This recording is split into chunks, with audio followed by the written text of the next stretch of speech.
أعوذ بالله من الشيطان الرجيم. بسم الله الرحمن الرحيم.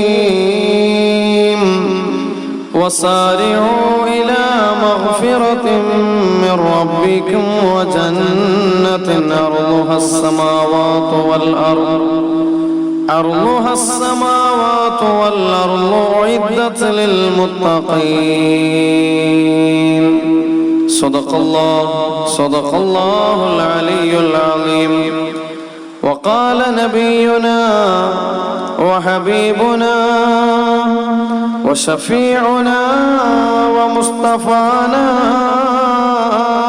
محمد صلى الله عليه وعلى آله وصحبه وسلم.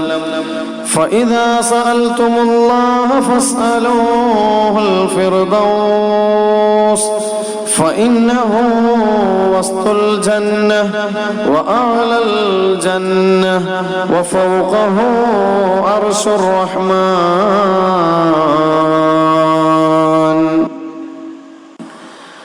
ثم الرضا عن أبي بكر وعن عمر وعن علي وعن عثمان ذي الكرم. صل مولاي صل وسلم دائما أبدا على حبيبك خير الخلق كلهم. سعد سعيد زبير طلحة وأبي عبيدة وابن عوف عاشر الكرم. مولاي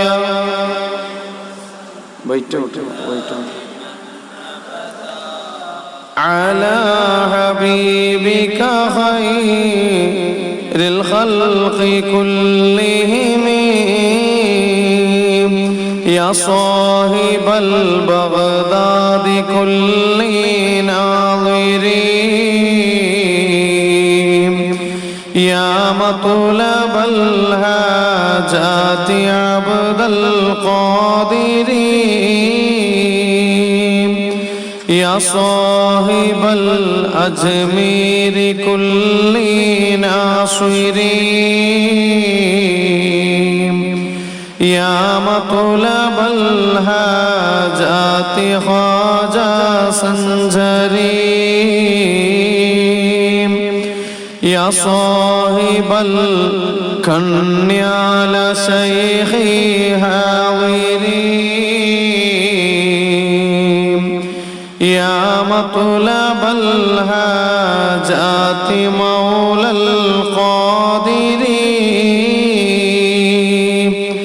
اللهم إنا نعوذ بك من الهم والحزن ونعوذ بك من العجز والكسل ونعوذ بك من الجبن والبخل ونعوذ بك من غلبة الدين وقهر الرجال.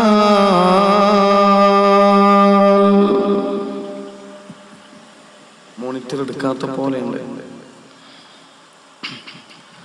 സർവാദരണീയരായ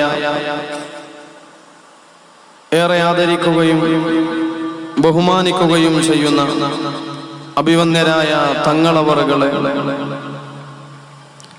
ഈ നാടിൻ്റെ നാനോന്മുഖമായ പുരോഗതിക്ക് വേണ്ടി കഠിനാധ്വാനം ചെയ്യുന്ന നല്ലവരായ കർമ്മധീരരും കർമ്മസജ്ജരും കർമ്മകുശലരും കർമ്മോത്സുകരും കർമ്മനിരതരുമായ കമ്മിറ്റി ഭാരവാഹികളെ, നല്ലവരായ ദീനിനെ സ്നേഹിക്കുന്ന, ദീനിന്റെ അഹ്ലുകാരെ സ്നേഹിക്കുന്ന, നന്മയുടെ സുഗന്ധമുള്ള ജീവിതം ലോകത്തിന് സമ്മാനിക്കണമെന്ന് ആഗ്രഹിക്കുന്ന സഹോദര സഹോദരിമാരെ, നാളെയുടെ വാഗ്ദാനങ്ങളും പ്രതീക്ഷകളുമായ വിദ്യാർത്ഥിനികളെ, അല്ലാഹു സുബ്ഹാനഹു തആല നമ്മെ ഇന്നിവിടെ ഒരുമിച്ച് കൂട്ടിയതുപോലെ നാളെ അവന്റെ ജന്നാത്തുൽ ഫിർദൗസിലും ഒരുമിച്ച് കൂട്ടി അനുഗ്രഹിക്കുമാറാകട്ടെ. സുന്ദരമായ ഇസ്ലാമിന്റെ മൂല്യങ്ങളെ പൂർണ്ണമായും ഉൾക്കൊണ്ട് ഒരു നവജീവിതത്തിന് നാന്ദി കുറിക്കുവാൻ സർവശക്തനായ അല്ലാഹു നമുക്ക് തൗഫീഖ് നൽകട്ടെ. ജീവിക്കുന്ന കാലത്തോളം അല്ലാഹുവിന്റെ ത്വഅത്തിലായി പൊരുത്തത്തിലായി ജീവിക്കുവാനും മരണസമയത്ത് ലാ ഇലാഹ ഇല്ലല്ലാഹ് എന്ന കലിമത്തു തൗഹീദ് ഉച്ചരിച്ചുകൊണ്ട് സ്വർഗത്തിന്റെ ഫോട്ടോ കണ്ട് മരിക്കാൻ അല്ലാഹു നമുക്ക് ഭാഗ്യം നൽകുമാറാകട്ടെ. നമ്മുടെ കണ്ണുകൊണ്ട് കണ്ടിട്ടില്ലാത്ത, എന്നാൽ എത്ര കേട്ടാലും കൊതി തീരാത്ത, എത്ര പറഞ്ഞാലും ഭൂതി തീരാത്ത കരളിന്റെ കഷ്ണമായ, ഹൃദയത്തിന്റെ താളമായ, ഹൃദയത്തുടിപ്പായ, ഹൃദയമെന്ന മാണിക്യ കൊട്ടാരത്തിലെ കനകസിംഹാസനത്തിൽ ഉപവിഷ്ടരായ മഹാനായ മുഹമ്മദ് മുസ്തഫ ഉറക്കപ്പറ മുഹമ്മദ് മുസ്തഫ സ്വല്ലല്ലാഹു അലൈഹി വസല്ലമ തങ്ങളുടെ പച്ചക്കുബ്ബയുടെ ചാര ചെന്നുകൊണ്ട് നിറഞ്ഞ കണ്ണുകളുമായി നിറഞ്ഞ മനസ്സുമായി അസ്സലാമു അലൈക യാ റസൂലല്ലാഹ് പറ അസ്സലാമു അലൈക യാ ഹബീബല്ലാഹ് എന്ന് സലാം പറയാനുള്ള മഹാസൗഭാഗ്യം അല്ലാഹു നമുക്ക് പ്രദാനം ചെയ്യുമാറാകട്ടെ. ഈ നാടിന് അഭിമാനമായി കേരളത്തിലെ മദ്രസ പ്രസ്ഥാനത്തിന് ഒരു പൊൻതൂവലായി നിറഞ്ഞു തിളങ്ങി വിളങ്ങി നിൽക്കുന്ന ഇവിടത്തെ മദ്രസ കെട്ടിടം, ഈ മദ്രസയുടെ നിർമ്മാണ പ്രവർത്തനങ്ങൾക്ക് സാമ്പത്തിക, ശാരീരിക, മാനസികമായ ആരൊക്കെ സഹായിച്ചിട്ടുണ്ടോ എല്ലാ സഹായങ്ങളും അല്ലാഹു തആല സ്വീകരിക്കുമാറാകട്ടെ. ആമീൻ യാ റബ്ബൽ ആലമീൻ. പ്രിയപ്പെട്ട മുഅ്മിനീങ്ങളെ, കൂടുതൽ ആമുഖങ്ങളൊന്നുമില്ലാതെ ഞാൻ എൻ്റെ വിഷയത്തിലേക്ക് പ്രവേശിക്കുകയാണ്. അഥവാ സ്വർഗത്തിലൊരു ഭവനം എന്ന വിഷയമാണ് ഇന്ന് നമുക്കിവിടെ ചർച്ച ചെയ്യാനുള്ളത്. ഇതിൽ പറയുന്ന കാര്യം സ്വർഗത്തിലൊരു വീട് നിർമ്മിക്കാനുള്ള വഴികളെ കുറിച്ചാണ്. അള്ളാഹുവിന്റെ അപരിമേയമായ അനുഗ്രഹ കടാക്ഷങ്ങൾ പെയ്തിറങ്ങുന്ന, അനുഗ്രഹത്തിന്റെ അഗണ്യകോടി മാലാഖമാർ പെയ്തിറങ്ങുന്ന സ്വർഗീയ ലോകത്ത് ഒരു വീട് നിർമ്മിക്കാനുള്ള ഇസ്ലാമിക വഴികളെ കുറിച്ചാണ് ഇവിടെ ചർവണം ചെയ്യപ്പെടുന്നത്. എന്നാൽ ആ വീട് നിർമ്മിക്കുന്നതിന്റെ മുമ്പ്, ആ വീട് നിർമ്മിക്കുന്ന സ്ഥലത്തെ കുറിച്ച് ഇൻഷാ അല്ലാഹ് അല്പം നമുക്ക് പറഞ്ഞിട്ട് ആ വീട് നിർമ്മാണത്തിന്റെ വഴികളെ കുറിച്ച് പറയാം. അല്ലെങ്കിലും ഈ ദുനിയാവിൽ ഒരു വീട് നിർമ്മിക്കുന്ന സമയത്ത് ആദ്യം നമ്മൾ അന്വേഷിക്കുക ആ വീട് നിർമ്മിക്കാൻ ഏത് സ്ഥലമാണോ തെരഞ്ഞെടുക്കുന്നതെങ്കിൽ ആ സ്ഥലത്തെ കുറിച്ചാണ്. എന്നതുപോലെ നാളെ പരലോകത്ത് അല്ലാഹുവിന്റെ അനുഗ്രഹത്തിന്റെ കേദാരമായ സ്വർഗലോകത്തൊരു വീട് നിർമ്മിക്കാൻ നാം ഉദ്ദേശിക്കുമ്പോൾ ആ വീട് നിർമ്മിക്കാൻ ഉദ്ദേശിക്കുന്ന സ്ഥലമായ സ്വർഗത്തിന്റെ അവസ്ഥകളെ കുറിച്ച് പറഞ്ഞുകൊണ്ട് തന്നെ നമുക്ക് നമ്മുടെ ഇന്നത്തെ വിഷയം ആരംഭിക്കാം. അഥവാ സ്വർഗം നിനക്കൊരു മസ്കനായി ലഭിച്ചെങ്കിലേ പിന്നെന്തോ ക്ലേശം സാരമില്ല നിന്നിലേ. അതിലേക്കു നീയൊരു പാസ് താമന്നാനേ, അത് നിന്റെ പക്കൽ മാത്രമാഹന്നാനേ. സ്വർഗം നിനക്കൊരു മസ്കനായി ലഭിച്ചെങ്കിലേ, സ്വർഗം ഒരു വീടായി സൗദമായി നിനക്ക് ലഭ്യമാകുമെന്ന് കൃത്യമായൊരു ഉറപ്പ് കിട്ടുകയാണെങ്കിൽ പിന്നെന്തു ക്ലേശം സാരമില്ല നിന്നിലേ. സ്വർഗം കിട്ടുമെന്ന് ഉറപ്പാണെങ്കിൽ പിന്നെ എത്രമേൽ വലിയ പ്രയാസ പ്രശ്നങ്ങളിലൂടെ കടന്നു പോകേണ്ടി വന്നാലും അത് മനസ്സിന് യാതൊരു കുലുക്കവും ഉണ്ടാക്കുകയില്ല. എത്ര വലിയ പ്രയാസങ്ങളും അനുഭവിക്കാൻ തയ്യാറാണ്. പകരം ഒന്നേ ഒന്ന് മാത്രമേ ഉള്ളൂ, അള്ളാഹുവിന്റെ സ്വർഗം ലഭിക്കുക എന്ന ലക്ഷ്യം, ആ സ്വർഗം അള്ളാഹു സമ്മാനമായി നൽകുകയാണെങ്കിൽ പിന്നീട് വരുന്ന എല്ലാ പ്രയാസങ്ങളും അതുപോലെ സ്വീകരിക്കാൻ നമ്മൾ തയ്യാറാണ്. അതിന്റെ മകുടോദാഹരണങ്ങൾ നിരവധി ചരിത്ര ദശാസന്ധികളിലൂടെ കടന്നു പോയിട്ടുണ്ട്. മഹാനായ മുഹമ്മദ് മുസ്തഫ സ്വല്ലല്ലാഹു അലൈഹി വസല്ലമ തങ്ങൾ ഉഹുദിന്റെ രണാങ്കണത്തിൽ നിൽക്കുന്ന സമയം അന്ന് റസൂലുള്ളാഹിന്റെ അരികെ ഒരു സ്വഹാബി ഇരിക്കുകയാണ്. വിശന്നൊട്ടിയ വയറുമായിട്ടോ, ആ വിശന്ന വയറുമായിട്ട് നിൽക്കുന്ന ആ സ്വഹാബിയുടെ കയ്യിൽ ആരോ അല്പം കാരക്ക കൊടുക്കുകയാണ്. ആ കാരക്ക തിന്നുകൊണ്ടിരിക്കുമ്പോ ആ സ്വഹാബി റസൂലുള്ളാഹിയോട് ചോദിക്കുകയാണ്, യാ നബിയെ, ഈ ഉഹുദ് യുദ്ധത്തിൽ ഞാൻ ഷഹീദായി കഴിഞ്ഞാൽ എനിക്കെവിടെയാണ് പോകാനുള്ളത് എന്ന്. അന്നേരം റസൂലുള്ളാഹി മറുപടി പറയുകയാണ്, ഫിൽ ജന്ന, നീ സ്വർഗത്തിലാണെന്ന് മുഹമ്മദ് മുസ്തഫ സല്ലല്ലാഹു അലൈഹി വസല്ലമ തങ്ങൾ പറയുകയാണ്. ഇത് കേട്ട ഉടനെ ആ സ്വഹാബി തന്റെ കയ്യിലുള്ള കാരക്ക, ആ വിശന്നൊട്ടിയ വയറുമായിട്ട് വിശപ്പിനൽപ്പ ശമനം കിട്ടട്ടെ എന്ന് കരുതിയിട്ട് തിന്നുകൊണ്ടിരിക്കുന്ന കാരക്ക ദൂരേക്ക് വലിച്ചെറിഞ്ഞിട്ടോ ആ ഉഹുദിന്റെ രണാങ്കണത്തിലേക്ക് എടുത്തു ചാടുകയാണ്. എന്നിട്ടോ അദ്ദേഹം യുദ്ധം ചെയ്യുന്നു.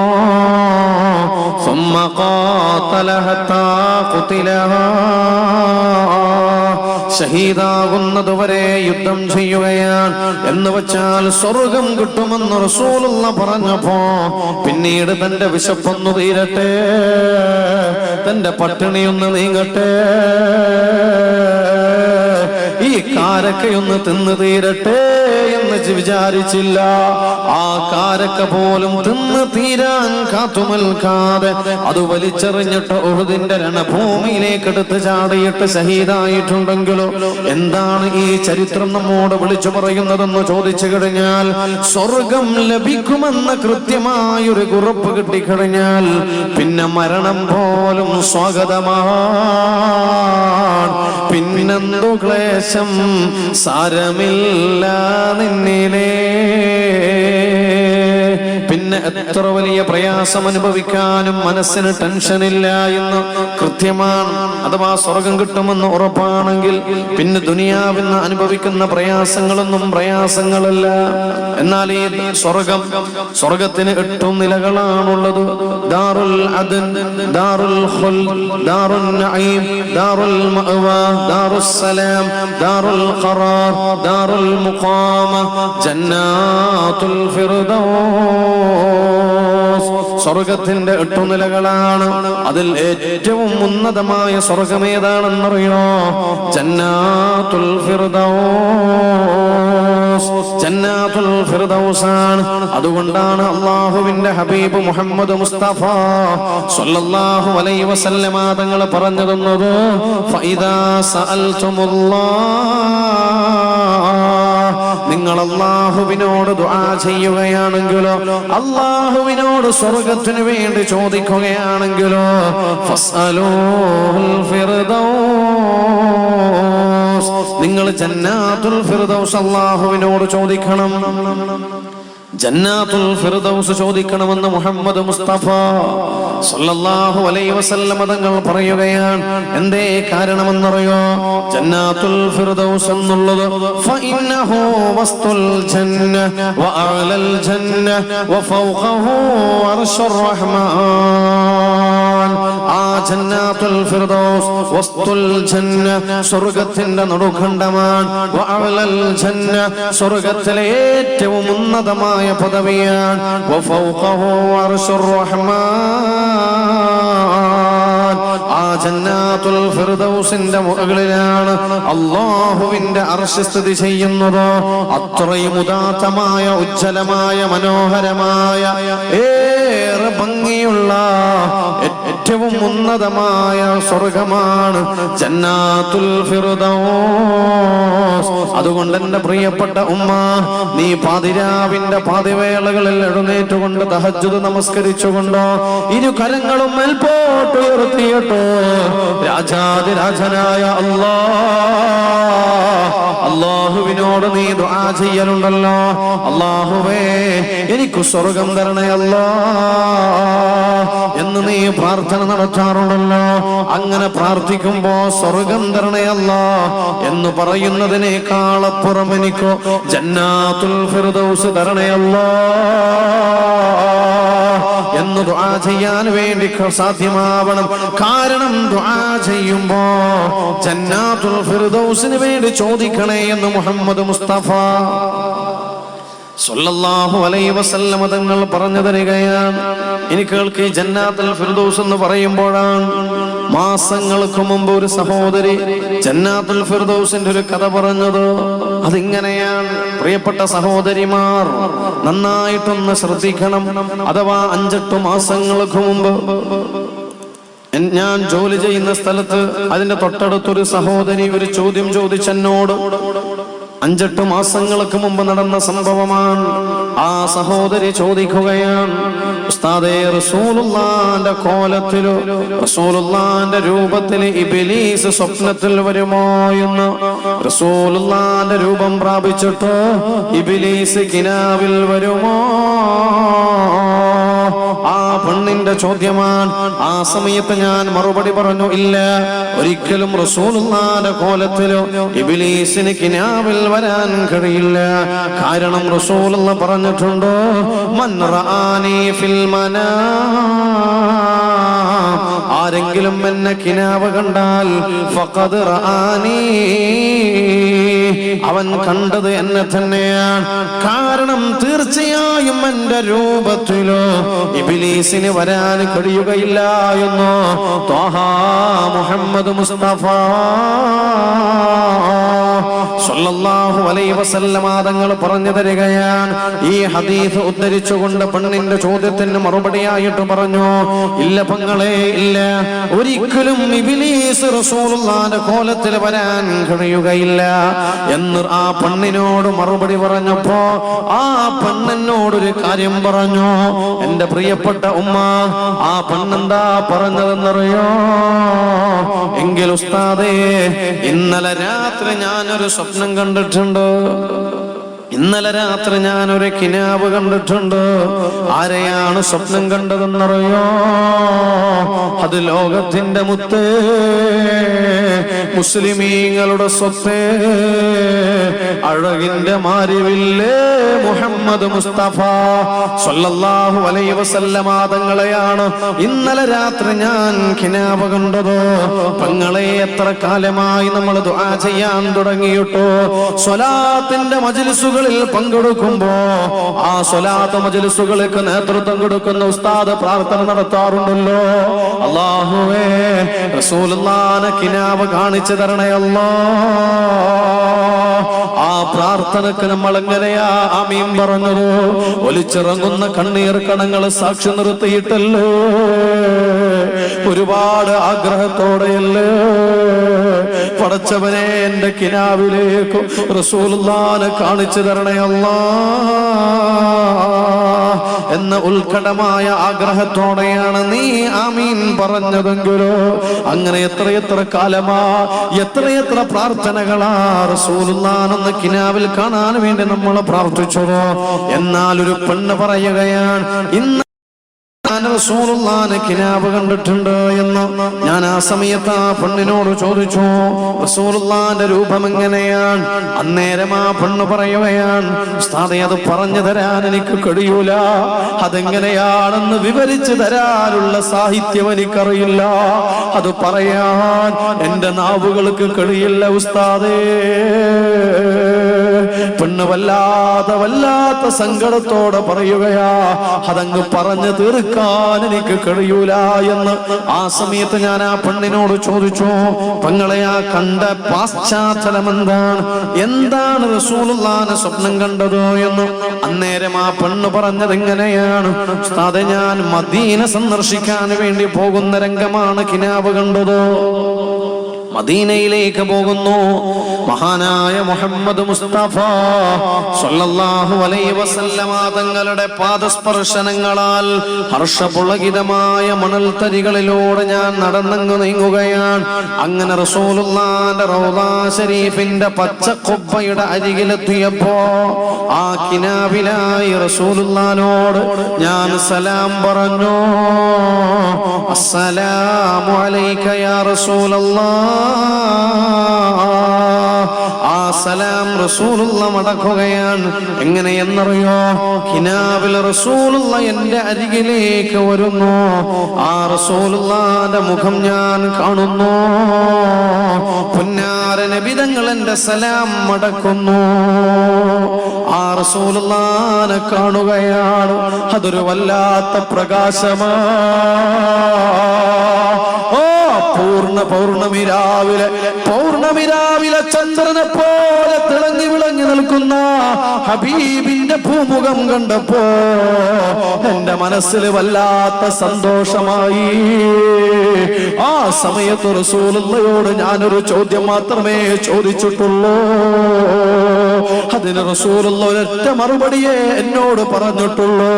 അങ്ങനെ 5-8 മാസങ്ങൾക്ക് മുമ്പ് റസൂലുള്ളാഹിന്റെ കിനാവ് കണ്ട പെങ്ങള് പറയുകയാ, ആ കിനാവ് കണ്ട നേരത്ത് സലാം പറഞ്ഞതിന് ശേഷം റസൂലുള്ളാഹിയോട് ഞാനൊരു ചോദ്യം ചോദിച്ചു. നബിയേ, അങ്ങയുടെ കൂടെ ജന്നാത്തുൽ ഫിർദൗസിലേക്ക് വരാൻ ഞാൻ വല്ല പ്രത്യേകമായ അമലും ചെയ്യേണ്ടതുണ്ടോ എന്ന്. ആ ജന്നാത്തുൽ ഫിർദൗസ് പറയുമ്പോഴാണ് ഈ വിഷയം അതുമായി ബന്ധപ്പെട്ട് നിൽക്കുന്നത്.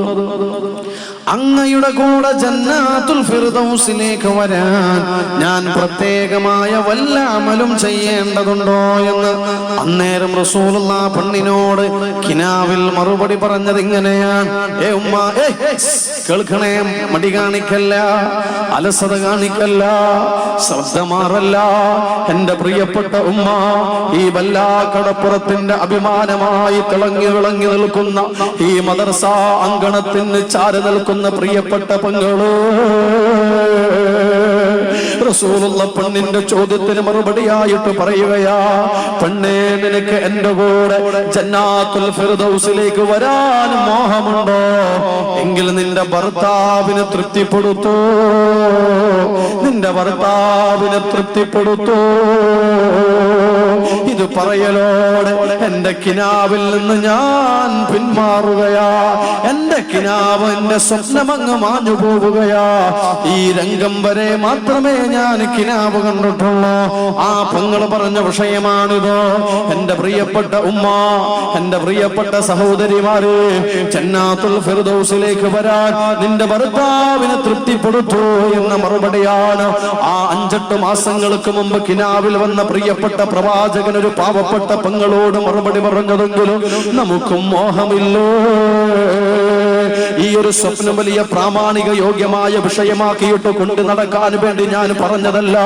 പിന്നെ ഒരു പാവപ്പെട്ട പെങ്ങൾ റസൂലുള്ളാഹിന്റെ കിനാവ് കണ്ട സമയത്തുള്ള ആ രംഗമൊന്ന് വിവരിച്ചു തന്നതാ. ഏതായിരുന്നാലും 14 മുമ്പ് ലോകത്തിന്റെ മുത്തായ മുത്തൊളിമുത്തു മുഹമ്മദ് മുസ്തഫ സ്വല്ലല്ലാഹു അലൈഹി വസല്ലം തങ്ങൾ പറഞ്ഞു തന്നിട്ടുണ്ടല്ലോ, ഒരു പെണ്ണ് മരിക്കുന്ന സമയത്ത് ആ പെണ്ണിന്റെ വിഷയത്തിൽ ആ പെണ്ണിന്റെ ഭർത്താവ് തൃപ്തിയുള്ള ഭർത്താവാണെങ്കിൽ ദഖലൽ ജന്ന, ആ പെണ്ണിന് സ്വർഗമുണ്ടെന്ന് മുഹമ്മദ് മുസ്തഫ സ്വല്ലല്ലാഹു അലൈഹി വസല്ലം തങ്ങൾ പറഞ്ഞു തന്നിട്ടുണ്ടല്ലോ. എന്റെ പ്രിയപ്പെട്ട പെങ്ങള്, നീ മരിക്കുന്ന സമയത്ത് നിന്റെ ഭർത്താവ് നിന്നിൽ തൃപ്തിയുണ്ടോ? നിന്റെ കാര്യത്തിൽ ഭർത്താവിന് സന്തോഷമാണോ? നിന്റെ കാര്യത്തിൽ ഭർത്താവിന് സമാധാനമാണോ? ഭർത്താവിന്റെ ഹൃദയമാകുന്ന മാണിക്യ കൊട്ടാരത്തിലെ കനകസിംഹാസനത്തില് ഭാര്യയായി നിനക്ക് ചിരപ്രതിഷ്ഠതയോടെ നിലനിൽക്കാൻ സാധ്യമായിട്ടുണ്ടോ? എങ്കിൽ നിനക്ക് സ്വർഗമുണ്ടെന്ന് മഹാനായ മുഹമ്മദുർ റസൂലുള്ളാഹി സ്വല്ലല്ലാഹു അലൈഹി വസല്ലം തങ്ങൾ പറഞ്ഞു തന്നിട്ടുണ്ട്. അപ്പോൾ ജന്നാത്തുൽ ഫിർദൗസിലേക്ക് പാറിപ്പറന്നു പോകാൻ ഭർത്താവിന്റെ തൃപ്തി അനിവാര്യമാണെന്നർത്ഥം. അല്ലാഹു നമുക്ക് ബോധം നൽകുമാറാകട്ടെ. ഏതായിരുന്നാലും സ്വർഗം, ആ സ്വർഗവും ജന്നാത്തുൽ ഫിർദൗസ്, അവിടേക്ക് നമുക്ക് പോകണം. അതിലേക്ക് നീ ഒരു പാസ് താമന്നാനേ, അത് നിന്റെ പക്കൽ മാത്രമാഹന്നാനേ. അതിനുവേണ്ടി സദാ പ്രാർത്ഥിച്ചുകൊണ്ടിരിക്കണം. നമ്മുടെയൊക്കെ വിചാരം എന്താണ്? എന്റെ പ്രിയപ്പെട്ടവരെ, ചിന്തിക്കൂ. നമ്മൾ ചെയ്ത ഈ അമലുകൾ കൊണ്ട് സ്വർഗത്തിലേക്ക് പോകാൻ കഴിയുമെന്നാണോ? അതാ കോടിക്കണക്കിന് രൂപ, ലക്ഷക്കണക്കിന് രൂപ ചെലവഴിച്ചുകൊണ്ട് നമ്മുടെ മദ്രസ ഇവിടെ നിർമ്മിച്ചുണ്ടാക്കി ഈ നാടിനും ഈ കാസർഗോഡ് ജില്ലക്കും ഈ കേരളത്തിനും മുസ്ലിം കൈരളിക്ക് തന്നെ അഭിമാനമായിട്ട് തിളങ്ങി നിൽക്കുകയാണ്. അഭിമാനത്തിന്റെ ഗോപുരമുകളിൽ വിരാജിക്കുകയാണ് നമ്മുടെ ഈ മദ്രസ കെട്ടിടമെങ്കിൽ പോലും ആ മദ്രസ നിർമ്മിക്കാൻ ഞാൻ ലക്ഷങ്ങൾ സംഭാവന നൽകിയിട്ടുണ്ട്. അതുകൊണ്ട് എനിക്ക് സ്വർഗം കിട്ടുമെന്നാണോ ചിന്ത? അതല്ല എങ്കിൽ പാതിരാ നേരത്ത് ഈ എന്റെ നാട്ടുകാർ മുഴുവനും സുഖനിദ്രയിൽ ആണ്ടുകിടക്കുന്ന സമയത്ത് എഴുന്നേറ്റുകൊണ്ട് മരം കോച്ചുന്ന തണുപ്പിനെ വകവെക്കാതെ തണുത്ത വെള്ളത്തിൽ വുളൂ ചെയ്തുകൊണ്ട് ഒരുപാട് റക്അത്തുകൾ തഹജ്ജുദ് നമസ്കരിക്കുകയും എന്നിട്ട് ഇരുകരങ്ങളും മേൽപോട്ട് ഉയർത്തിയിട്ട് അഖിലാണ്ട മണ്ഡലങ്ങളുടെ അധിപനായ പടച്ച തമ്പുരാനോട് പ്രാർത്ഥന നടത്തുകയും അങ്ങനെ ഒരുപാട് ദിക്റുകളും സ്വലാത്തുകളും ചൊല്ലിയിട്ട് ആരാധനാ നിമഗ്നമായ മനസ്സുമായിട്ട് പാതിരാവിന്റെ പാതിവേളകളിൽ ചെലവഴിക്കുന്ന പെണ്ണാണ് ഞാൻ. അതുകൊണ്ട് ആ നന്മകൾ ഉയർത്തി കാണിച്ചിട്ട് നാളെ പടച്ച തമ്പുരാന്റെ പരലോകത്ത് ഈ നന്മകൾക്ക് പകരമായിട്ട് എനിക്ക് സ്വർഗം തരണേ അല്ലാ എന്ന് പറഞ്ഞാൽ അല്ലാഹു എനിക്ക് സ്വർഗം തരുമെന്ന ചിന്തയാണോ നമ്മുടെ മനസ്സിലുള്ളതെങ്കിൽ ആ ചിന്തകളെ അറബിക്കടലിന്റെ അലകളിലേക്ക് വലിച്ചെറിയാനുള്ള സമയം അതിക്രമിച്ചിരിക്കുകയാ. നിന്റെ നന്മകൾ കാരണം, നീ ചെയ്തു കൂട്ടിയ നന്മകളുടെ കുംഭാരങ്ങൾ കാരണം നിനക്ക് സ്വർഗം കിട്ടുമെന്ന ചിന്തയുണ്ടോ? നമ്മളൊക്കെ ചെയ്ത നന്മകളുണ്ടല്ലോ, അനവധി നിരവധി ദിക്റ് സ്വലാത്തുകൾ ചൊല്ലിയിട്ടുണ്ടല്ലോ, അനവധി നിരവധി സ്വലാത്ത് മജ്‌ലിസുകളിൽ പങ്കെടുത്തിട്ടുണ്ടല്ലോ, ലക്ഷോപലക്ഷങ്ങൾ നിന്റെ പള്ളിക്ക് വേണ്ടി നീ ചെലവഴിച്ചിട്ടുണ്ടല്ലോ, ഒരുപാട് മണിക്കൂറുകളോളം പടച്ച തമ്പുരാന് വേണ്ടി ഇബാദത്ത് ചെയ്യാൻ വേണ്ടി സമയങ്ങൾ ചെലവഴിച്ചിട്ടുണ്ടല്ലോ. അത് കാരണമായിട്ട് സ്വർഗം കിട്ടുമെന്ന് പൂതിയുണ്ടോ? വേണ്ട വേണ്ട. ചെയ്ത നന്മകൾ ഉയർത്തി കാണിച്ചിട്ട് സ്വർഗം ചോദിച്ചിട്ട് വാങ്ങാമെന്ന് ആരെങ്കിലും ചിന്തിച്ചു വെച്ചിട്ടുണ്ടെങ്കിൽ ആ ചിന്ത വേണ്ട. അങ്ങനെയൊരു സ്വർഗമില്ലോ, അങ്ങനെയൊരു സ്വർഗം കിട്ടുമെന്ന് ഒരാളും വിചാരിക്കേണ്ടതില്ലോ. പിന്നെയോ സ്വർഗം കിട്ടാനുള്ള കാരണം എന്താണെന്നറിയോ? അത് പടച്ച തമ്പുരാന്റെ കാരുണ്യമാ. അല്ലാഹുവിന്റെ അപരിമേയമായ കരുണാ കടാക്ഷത്തിലല്ലാതെ അല്ലാഹുവിന്റെ സ്വർഗലോകത്തേക്ക് പാറിപ്പറന്നു പോകാൻ ഒരൊറ്റ വിശ്വാസിക്കും സാധ്യമല്ല, ഒരു പ്രവാചകനും സാധ്യമല്ല, ഒരു സ്വഹാബത്തിനും സാധ്യമല്ല, ഒരു ഔലിയായിനും സാധ്യമല്ല, ഒരു പണ്ഡിതനും സാധ്യമല്ല. ചെയ്ത നന്മകളെ ഉയർത്തി കാണിച്ചിട്ട് സ്വർഗത്തിലേക്ക് പോവാൻ കഴിയില്ല. പിന്നെയോ പടച്ച തമ്പുരാന്റെ കാരുണ്യമുണ്ടായാലല്ലാതെ സ്വർഗം നമുക്ക് സാധ്യമല്ല.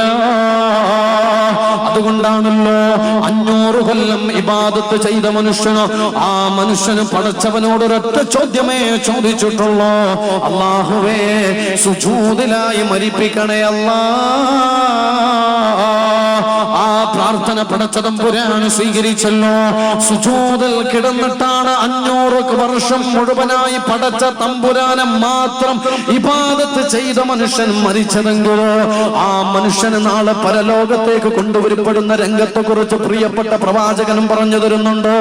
ആ മനുഷ്യന് കൊണ്ടുവന്നിട്ട് വിചാരണ ചെയ്തതിന് ശേഷം രാജാതിരാജനായ സർവലോക സംരക്ഷകനായ ജഗനിയന്താവായ പടച്ച തമ്പുരാൻ തന്റെ മാലാഖമാരോട് പറയുകയാ, എന്റെ കാരുണ്യം കാരണം ഇയാൾക്ക് സ്വർഗം കൊടുക്കൂ.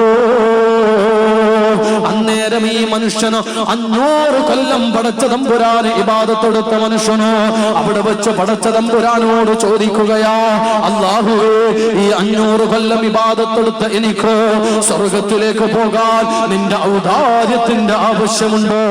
നിന്റെ സമ്മതത്തിന്റെ ആവശ്യമുണ്ടോ? നിന്റെ കാരുണ്യത്തിന്റെ ആവശ്യമുണ്ടോ? ഞാൻ ചെയ്ത നന്മകൾ കാരണം എനിക്ക് സ്വർഗം തന്നൂടെ? ഞാൻ സുജൂദിലായിട്ടല്ലേ മരിച്ചതോ? ഞാൻ 500 വർഷക്കാലം നിനക്ക് മാത്രമല്ലേ ഇബാദത്ത് ചെയ്തിട്ടുള്ളത്? അത് കാരണമായിട്ട് എനിക്ക് സ്വർഗം തന്നൂടെ അല്ലാ എന്ന് പറഞ്ഞപ്പോൾ അവിടെ വെച്ച് പടച്ച തമ്പുരാന് പറഞ്ഞതെന്താണ്? നീ നിനക്ക് ഞാൻ നൽകിയ ഒരു കണ്ണെന്ന അനുഗ്രഹമുണ്ട്. ആ കണ്ണെന്ന അനുഗ്രഹത്തിന് തുല്യമായിട്ടോ നീ 500 വർഷക്കാലം ചെയ്ത ഇബാദത്തുകൾക്ക് അതിന് ഭാരമില്ലോ എന്ന് പറഞ്ഞിട്ടോ, നീ എന്റെ കണ്ണിന് പോലും നീ ശുക്ർ ചെയ്തിട്ടില്ല എന്ന് പറഞ്ഞിട്ടോ പിന്നീട് ആ മനുഷ്യനെ നരകത്തിലേക്ക് വലിച്ചെറിയപ്പെടാനാ ഓർഡർ ഇടുന്നത്. അപ്പോഴാണ് കാര്യം മനസ്സിലാക്കി ഈ മനുഷ്യന് പൊട്ടിക്കരഞ്ഞുകൊണ്ട് നിലവിളിച്ചിട്ട് പറയുന്നത്, അല്ലാ അല്ലാ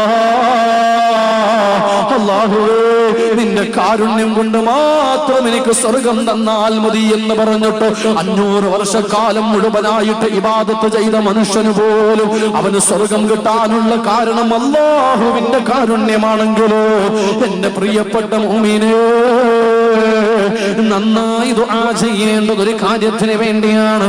അല്ലാഹുവേ, നിന്റെ കാരുണ്യം നൽകണേ അല്ലാ. നിന്റെ കാരുണ്യമില്ലാതെ എനിക്ക് ഇബാദത്ത് എടുക്കാൻ സാധ്യമല്ല. നിന്റെ കാരുണ്യമില്ലാതെ നന്മ ചെയ്യാൻ സാധ്യമല്ല. നിന്റെ കാരുണ്യമില്ലാതെ സുഹൃതത്തിന്റെ വഴിത്താരുകളിലൂടെ സഞ്ചരിക്കാൻ എനിക്ക് സാധിക്കില്ല. നിന്റെ കാരുണ്യമില്ലാതെ നാളെ അർശിന്റെ തണലില്ല അല്ലാ. നിന്റെ കാരുണ്യമില്ലാതെ സിറാത്ത് എന്ന പാലം മിന്നൽ വേഗതയിൽ വിട്ടുകിടക്കാൻ എനിക്ക് കഴിയില്ല അല്ലാ. നിന്റെ കാരുണ്യമില്ലാതെ സ്വർഗത്തിന്റെ പടിവാതിൽക്കലേക്ക് കടന്നു പോകാൻ എനിക്ക് കഴിയില്ല റബ്ബേ. അതുകൊണ്ട് നിന്റെ കാരുണ്യം കാരണത്താൽ എനിക്ക് സ്വർഗം തരണേ അല്ലാ എന്ന് സദാ ദുആ ചെയ്തുകൊണ്ടിരിക്കണം. അങ്ങനെ സ്വർഗത്തിന് വേണ്ടി പൊട്ടിക്കരഞ്ഞിട്ട് പ്രാർത്ഥന നടത്തുമ്പോ ജന്നാത്തുൽ ഫിർദൗസ് തരണേ അല്ലാ എന്ന് ചോദിക്കാൻ വേണ്ടി കഴിയണം. അല്ലാഹു തൗഫീഖ് തരട്ടെ. ജന്നാത്തുൽ ഫിർദൗസിന് വേണ്ടി ചോദിക്കണം. എന്താ ജന്നാത്തുൽ ഫിർദൗസിന്റെ ഒക്കെ അവസ്ഥ ഇൻഷാ അല്ലാഹ് പറയാം. മാത്രല്ല സ്വർഗത്തിലെ സ്ഥാനമാനങ്ങൾ എത്രയാണ് നിങ്ങൾക്കറിയോ? മഹാനായ മുഹമ്മദ് മുസ്തഫ, ഓപ്പറേറ്റർ പോയാ ബാസുകൂട്ട്, മുഹമ്മദ് മുസ്തഫ സ്വല്ലല്ലാഹു അലൈഹി വസല്ലമ തങ്ങള് ഒരു സംഭവം പറയുന്നു. ഈ സംഭവത്തിന്റെ ലാസ്റ്റ് സമയത്ത് റസൂലുള്ള ചിരിച്ചു എന്ന് ഹദീസിൽ കാണാം. റസൂലുള്ള അപൂർവമായിട്ടേ അങ്ങനെ ചിരിച്ചിട്ടുള്ളൂ. ആ ചിരിച്ചൊരു സന്ദർഭമാണ് ഇത്. അഥവാ മഹാനായ റസൂലുള്ളാഹി സ്വല്ലല്ലാഹു അലൈഹി വസല്ലമ തങ്ങൾ പറഞ്ഞു തരികയാണ്, ഒരു മനുഷ്യൻ അഥവാ നാളെ പരലോകത്തോ സ്വർഗത്തിലേക്ക് പോകേണ്ടവരെല്ലാം സ്വർഗത്തിലേക്ക് പോകുന്നു, നരകത്തിലേക്ക് പോകേണ്ടവരെല്ലാം നരകത്തിലേക്ക് പോകുന്നു. അങ്ങനെ അല്ല, ആ നരകത്തിൽ ഒരുപാട് മുസ്ലിമീങ്ങളായ ആളുകളും ഉണ്ടാകും. അബൂബക്കറും അതുപോലെ മുസ്ലിം നാമധാരികളായ ഒരുപാട് ആളുകൾ നരകത്തിൽ കിടക്കുന്നുണ്ടാകും. കാരണം അവർ ചില തിന്മകളും തെറ്റുകളും ചെയ്തിട്ടുണ്ടോ, ആ ചെയ്ത തെറ്റുകൾ കാരണമായി അവർ നരകത്തിന്റെ ശിക്ഷ അനുഭവിക്കുന്നു. അങ്ങനെ അനുഭവിച്ചു അവരുടെ കാലാവധി കഴിഞ്ഞാൽ, ആ ശിക്ഷയുടെ കാലാവധി കഴിഞ്ഞാൽ അവരിൽ പലരെയും അല്ലാഹു സ്വർഗത്തിലേക്ക് കൊണ്ടുപോവുകയാണ്. അങ്ങനെ ലാ ഇലാഹ ഇല്ലല്ലാഹ് എന്ന് വിശ്വസിച്ച ആരൊക്കെയുണ്ടോ അവരെത്ര വലിയ തെറ്റ് ചെയ്തവരാണെങ്കിൽ പോലും അവരുടെ ശിക്ഷയുടെ കാലാവധി കഴിഞ്ഞാൽ അവർക്ക് അല്ലാഹു സ്വർഗം കൊടുക്കുമത്രേ. അങ്ങനെ നരകത്തുനിന്ന് എല്ലാ മുസ്ലിമീങ്ങളും നരകത്തിന്റെ കാലാവധി കഴിഞ്ഞാൽ സ്വർഗത്തിലേക്ക് പോകും. അങ്ങനെ ലാസ്റ്റ് ഒരു മുസ്ലിം മാത്രം സ്വർഗത്തിലാവും. എന്ന് വെച്ചാൽ അയാളാണ് ലോകത്തെ ഏറ്റവും തമ്മാടിയായ മുസ്ലിം. അയാളെക്കാൾ തമ്മാടിയായ മുസ്ലിം വേറെയില്ല. അയാൾ ആ നരകത്തിൽ അങ്ങ് കിടക്കുകയാണ്. ഒടുക്കം അയാളുടെ ശിക്ഷയുടെ കാലാവധിയും കഴിയും. അന്നേരം അല്ലാഹു തആല പറയുമത്രേ, നിനക്കും സ്വർഗത്തിലേക്ക് പോകാം, നിനക്കും സ്വർഗത്തിലേക്ക് പോകാമെന്ന് പറയുമ്പോ ഈ മനുഷ്യൻ സ്വർഗത്തിലേക്ക് പോകുകയാണ്. അങ്ങനെ ഒരുപാട് നൂറ്റാണ്ടുകളോളം നരകത്തിൽ കിടന്ന അവസാനത്തെ മുസ്ലിമായ ഈ മനുഷ്യനോ അതാ സ്വർഗത്തിലേക്ക് പോകുന്നു. സ്വർഗത്തിന്റെ വാതിലിന്റെ മുന്നിലെത്തുന്നു. അങ്ങനെ ആ വാതിലിലൂടെ സ്വർഗമങ്ങ് നോക്കുമ്പോ സ്വർഗം നിറഞ്ഞു കവിഞ്ഞതുപോലെ ഇയാൾക്ക് തോന്നുകയാണ്. ഒടുക്കം കയറാൻ മടിയോടെ, കയറാൻ സാധിക്കാതെ ഇയാൾ അല്ലാഹുവിലേക്ക് തിരിച്ചു വരുന്നു. എന്നിട്ട് അല്ലാഹുവിനോട് പറയുകയാണ്, അല്ലാഹുവേ, നിന്റെ സ്വർഗം നിറഞ്ഞു കവിഞ്ഞിരിക്കുന്നു അല്ലാ, എനിക്കതിൽ നിൽക്കാൻ സ്ഥലമില്ല അല്ലാ. അന്നേരം അല്ലാഹു പറയുമടോ, നിനക്ക് വേണ്ടി ഞാൻ ഈ പ്രപഞ്ചത്തിലെ 10 ഇരട്ടി വലുപ്പമുള്ള സ്ഥലം ഞാൻ സ്വർഗത്തിൽ സൗകര്യം ചെയ്തു തന്നിട്ടുണ്ട് എന്ന്. ആ മോണിറ്ററിന്റെ ബാസ് കൂട്ടണേ, തുടക്കത്തിലേ പറയുന്നുണ്ട്. നിനക്ക് വേണ്ടി ഞാൻ ഈ ദുനിയാവിന്റെ ഈ പ്രപഞ്ചത്തിന്റെ 10 ഇരട്ടി വലുപ്പം ഞാൻ സ്വർഗത്തിൽ സംവിധാനിച്ചു വെച്ചിട്ടുണ്ട് എന്ന് അല്ലാഹു തആല അവനോട് പറയും. എന്ത് ലാസ്റ്റ് സ്വർഗത്തിൽ പോന്ന ആ കള്ള കൊടുക്കുന്നെന്തറിയോ? ഈ ദുനിയാവിന്റെ, ദുനിയാവ് എന്ന് പറഞ്ഞ ഭൂമി മാത്രമല്ല, ഈ പ്രപഞ്ചത്തിന്റെ 10 ഇരട്ടി വലുപ്പമാണ് അല്ലാഹു തആല ഈ മനുഷ്യന് വേണ്ടി സൗകര്യം ചെയ്തു വെച്ചിട്ടുള്ളത്. ഇത് കേൾക്കുമ്പോ ഈ മനുഷ്യൻ വിചാരിക്കും, ഇത് കേൾക്കുമ്പോ ഈ മനുഷ്യൻ അള്ളാഹിനോടൊരു വാക്ക് പറയും. ഈ വാക്ക് പറഞ്ഞതിന് ശേഷം റസൂലുള്ള ഇത് ഓർത്ത് ചിരിച്ചുപോയി എന്ന് ഹദീസിൽ കാണാം. എന്താ സംഭവം എന്നറിയോ? ഈ മനുഷ്യൻ, എനിക്ക് സ്വർഗമില്ല എന്ന് കരുതി നിൽക്കുന്ന ഈ മനുഷ്യനോട്, ലാസ്റ്റ് സ്വർഗത്തിൽ പോകുന്ന ഈ മനുഷ്യനോട് അള്ളാഹ് പറഞ്ഞല്ലോ, നിനക്ക് 10 ഇരട്ടി വലിപ്പമുള്ള സ്ഥലം സൗകര്യത്തിൽ ചെയ്തു വെച്ചിട്ടുണ്ട്, സ്വർഗത്തിൽ സൗകര്യം ചെയ്തു വെച്ചിട്ടുണ്ട് എന്ന് പറഞ്ഞപ്പോ ഇയാൾ അള്ളാഹിനോട് പറയും, അള്ളാഹിനോട് ഇയാള് പറയും, പടച്ചോനെ നീ എന്നെ കളിയാക്കുകയാണോ, നീ എന്നെ കളിയാക്കുകയാണോ? ഈ വാക്ക് പറയലോടെ റസൂലുള്ള ചിരിച്ചു എന്ന് ഹദീസിൽ കാണാം. നമുക്ക് വല്ല ചിരിയൊന്നും വരില്ല, റസൂലുള്ള ചിരിച്ചു എന്ന്. കാരണം അത് ആ സന്ദർഭം അങ്ങനെയാണ്. കാരണം ഇയാൾ നിരാശനായി നിൽക്കുന്ന സമയം, ഒരു നന്മയും ഒരു നിസ്കാരവും ഒരു നോമ്പും ഒരു ദിക്റും ഇല്ലാത്തവരാണ്. എന്നാലും ലാ ഇലാഹ ഇല്ലല്ലാഹയിൽ വിശ്വസിച്ചത് കാരണത്താൽ സ്വർഗം അല്ലാഹ് കൊടുക്കാണ്. അങ്ങനെ കൊടുക്കുമ്പോ അള്ളാഹിനോട് ഇയാൾ ചോദിക്കും, എനിക്ക് എന്താ സ്വർഗത്തിലുള്ളത്? അല്ലാഹ് പറയാ, 10 ഭൂമിയുടെ ദുനിയാവിന്റെ 10 ഇരട്ടി വലുപ്പം സ്വർഗത്തിലുണ്ട് എന്ന്. അന്നേരം ഇതെന്നെ കളിയാക്കുകയാണെന്ന് കരുതിയിട്ട് അള്ളാഹിനോട് ഇയാൾ പറയുന്നു, നീ എന്നെ കളിയാക്കുകയാണോ അല്ലാ? അല്ലാഹ് പറയാണ്, നിന്നെ കളിയാക്കുന്നല്ല, നീ പോയിട്ട് നോക്കിക്കോ എന്ന് പറഞ്ഞു. ഒടുക്കം ഇയാൾ വീണ്ടും സ്വർഗത്തിലേക്ക് അങ്ങ് പോവുകയാണ്. സുബ്ഹാനല്ലാഹ്, ഇയാള് പോലും അത്ഭുതപ്പെടുകയാണ്. ജീവിതത്തിൽ ഒരു നന്മ പോലും ചെയ്യാതെ കേവലം ലാ ഇലാഹ ഇല്ലല്ലാഹ് എന്നതിൽ വിശ്വസിച്ചു എന്ന ഒരൊറ്റ കാരണത്താൽ മാത്രം ആ സ്വർഗത്തിൽ അല്ലാഹു നൽകിയ സ്ഥാനം എത്രയാ, അല്ലാഹു നൽകിയ സൗകര്യം എത്രയാണ്. ഈ പ്രപഞ്ചത്തിന്റെ 10 ഇരട്ടി വലുപ്പമാണ്. പ്രപഞ്ചത്തിന്റെ 10 ഇരട്ടി വലുപ്പമാണ് അല്ലാഹു സംവിധാനിച്ചു വെച്ചിട്ടുള്ളത്. ഇത് സ്വർഗത്തിലേക്ക് അവസാനമായി പോകുന്ന ആളുകളുടെ പ്രതിഫലമാണ്. എന്നാൽ എൻ്റെ പ്രിയപ്പെട്ട മുഅ്മിനീങ്ങളെ ഒന്ന് ചിന്തിച്ചു നോക്ക്. നമ്മളൊക്കെ അല്ലാഹുവിന്റെ അപാരമായ അനുഗ്രഹത്താൽ ഒരല്പം നേരത്തെ സ്വർഗത്തിലേക്ക് പോകുന്നുണ്ടെങ്കിൽ എന്തെല്ലാം സൗകര്യങ്ങളായിരിക്കും നമ്മെ കാത്തു നിൽക്കുന്നത്. അല്ലാഹുവേ, സ്വർഗം നൽകണേ അല്ലാ, ജന്നാത്തുൽ ഫിർദൗസ് നൽകണേ അല്ലാ. ഇനി സ്വർഗത്തിൽ എന്താ ഉള്ളത്? സ്വർഗത്തിൽ എന്താ ഉള്ളത് എന്ന് പറഞ്ഞാൽ ഒറ്റ വാക്കിൽ ഇങ്ങനെ പറയാം, ആഗ്രഹിച്ചത് കിട്ടുന്ന സ്ഥലമാണ് സ്വർഗം. എന്താണോ നീ ആഗ്രഹിക്കുന്നതെങ്കിൽ അതങ്ങനെ തന്നെ കിട്ടുമെന്ന് മഹാനായ മുഹമ്മദ് മുസ്തഫ സല്ലല്ലാഹു അലൈഹി വസല്ലം തങ്ങൾ പറയാൻ. സ്വർഗത്തിലിരിക്കുന്ന ഒരാൾ, അയാൾ ചിന്തിക്കുകയാണ്, എനിക്കൊരു റുമ്മാൻ വേണം. ഉടനടി അല്ലാഹു അയാൾക്കൊരു റുമ്മാൻ കൊടുക്കുമത്രേ. വേറെന്തെങ്കിലും ആഗ്രഹിച്ചാൽ ഉടനടി അള്ളാഹു കൊടുക്കുമത്രേ. എന്താണോ അയാൾ ഇത് ഇല്ലാത്തതാണ് നിങ്ങൾ ചെയ്യപ്പോ പ്ലീസ് മോണിറ്റർ കൊടുക്കുക, ബാസ് കൊടുക്കുക. എന്താണോ അയാൾ ആഗ്രഹിക്കുന്നതെങ്കിൽ അങ്ങനെ തന്നെ അള്ളാഹു അദ്ദേഹത്തിന് കൊടുക്കുകയാണ്. ഇത് സ്വർഗത്തിലുള്ള അവസ്ഥയാണ്. മഹാനായ റസൂലുള്ളാഹി സ്വല്ലല്ലാഹു അലൈഹി വസല്ലം തങ്ങൾ പറഞ്ഞതുമാണ്, മോഹിച്ചതെത്തുന്നുണ്ട് ഫോൺ വിളിക്കണ്ട, ഒലിക്കുന്ന നീരടുത്തുണ്ട് സ്ക്രൂ തിരിക്കണ്ട,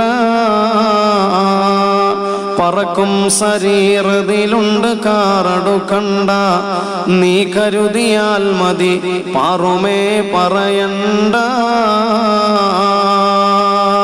എന്ന് വെച്ചാൽ ആഗ്രഹിച്ചത് കിട്ടുകയാണ്. ഇനി നോക്ക്, ഇവിടെ വാളിന് വന്ന സഹോദരിമാർ അവരൊക്കെ നാളെ സ്വർഗത്തിലെത്തിക്കഴിഞ്ഞാൽ കാണാം, സ്വർഗത്തിലൊരു മൂലക്കിരുന്നിട്ട് ഇങ്ങനെ കള്ളു കുടിക്കുന്നു.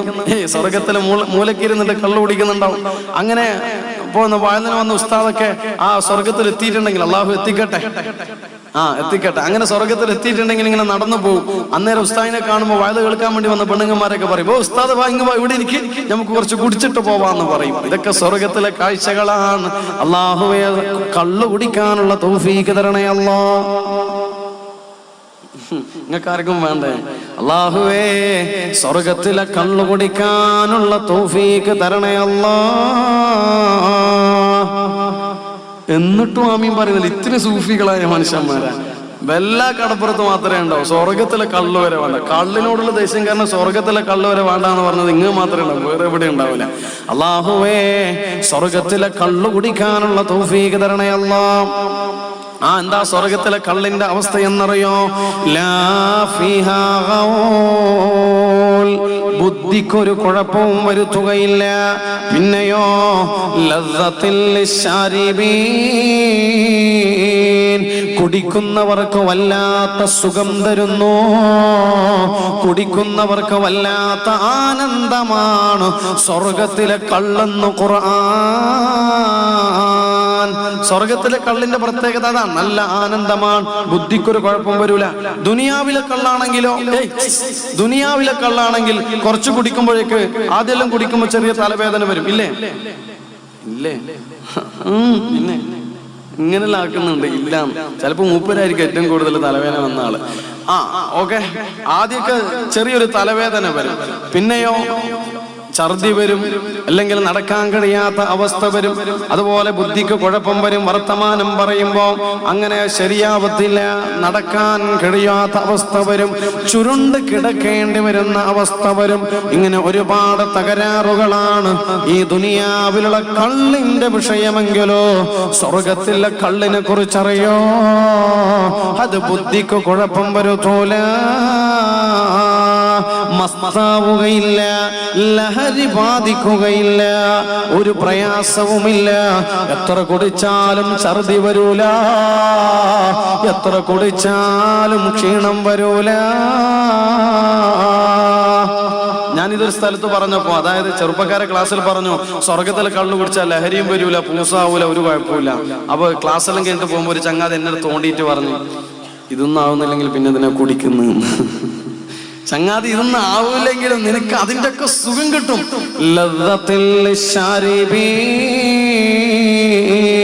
കുടിക്കുന്നവർക്ക് വല്ലാത്ത സുഖം കിട്ടുന്ന ഒന്നാണ് സ്വർഗത്തിലുള്ള കള്ള്. സ്വർഗത്തിലെ കള്ളിന്റെ പുഴ തന്നെ ഉണ്ടെന്നാണ്. എന്ന് വെച്ചാൽ അത്രമാത്രമാണ് സ്വർഗത്തിലുള്ള സൗകര്യങ്ങളോ. എന്തെല്ലാം സൗകര്യങ്ങളാണ് ഇനി കേൾക്കണോ? നമ്മൾ പറഞ്ഞല്ലോ, നമുക്ക് സ്വർഗത്തിലെത്തിക്കഴിഞ്ഞാൽ ഒരുപാട് സൗകര്യങ്ങൾ. അവിടെ നമുക്ക് നല്ല തരുണീ മണികളുണ്ടാകും. എന്നാൽ അവിടുത്തെ ഹൂറിൽ അവരൊന്ന് പുഞ്ചിരിച്ചു കഴിഞ്ഞാൽ ആ പരിസരമാകെ വെട്ടിത്തിളങ്ങുന്നതാണ്. അത്ര മനോഹരമായ ഹൂറിൽ ഉണ്ടാകും. മാത്രല്ല അവിടെ മനുഷ്യന്മാർക്ക് 300 മനുഷ്യന്മാരുടെ കരുത്താണ്. 100 മനുഷ്യന്മാർ ഒരേ തവണ ലൈംഗിക ബന്ധത്തിൽ ഏർപ്പെടുമ്പോ എത്രമാത്രം പവർ അവർക്കുണ്ടോ അത്രയും പവറാണ് ഒരൊറ്റ മനുഷ്യൻ അല്ലാഹു നൽകുക. ഒരാൾക്ക് 100 ആളുടെ പവർ നൽകുമെന്ന് കമാ ഖാല റസൂലുള്ളാഹി സ്വല്ലല്ലാഹു അലൈഹി വസല്ലം. ആഗ്രഹിച്ചത് കിട്ടും. അതാണ് സ്വർഗം. മാത്രല്ല നാളെ ഹൂർലിങ്ങളെക്കാൾ സുന്ദരികളായ ആളുകൾ നാളെ സ്വർഗലോകത്തുണ്ട്. അവരാരാണെന്നറിയോ? അവർ നമ്മളുടെ ഭാര്യയാണ്. ഭാര്യ സ്വർഗത്തില. മുമ്പൊരു ഭർത്താവിനോട് ഭാര്യ പറഞ്ഞു, നിങ്ങൾ സ്വർഗത്തിൽ പോകുമ്പോ നിങ്ങളെ കൂടെ ഞാനും വരും. അപ്പൊ ഭർത്താവ് ഭാര്യയോട് പറഞ്ഞു, പിന്നെന്തിനാ ഞാൻ പോകുന്നത്? നീ വരുന്നുണ്ട്, പിന്നെന്തിനാ ഞാൻ പോകുന്നതെന്നാ പറഞ്ഞു. പക്ഷെ അങ്ങനെയല്ല, നല്ല ഭാര്യയും നല്ല ഭർത്താവുമാണെങ്കിൽ അവർ രണ്ടുപേരും ഒരുമിച്ച് സ്വർഗത്തിലെത്തിക്കഴിഞ്ഞാൽ ആ ഭർത്താവാകെ അത്ഭുതപ്പെട്ടു പോകും.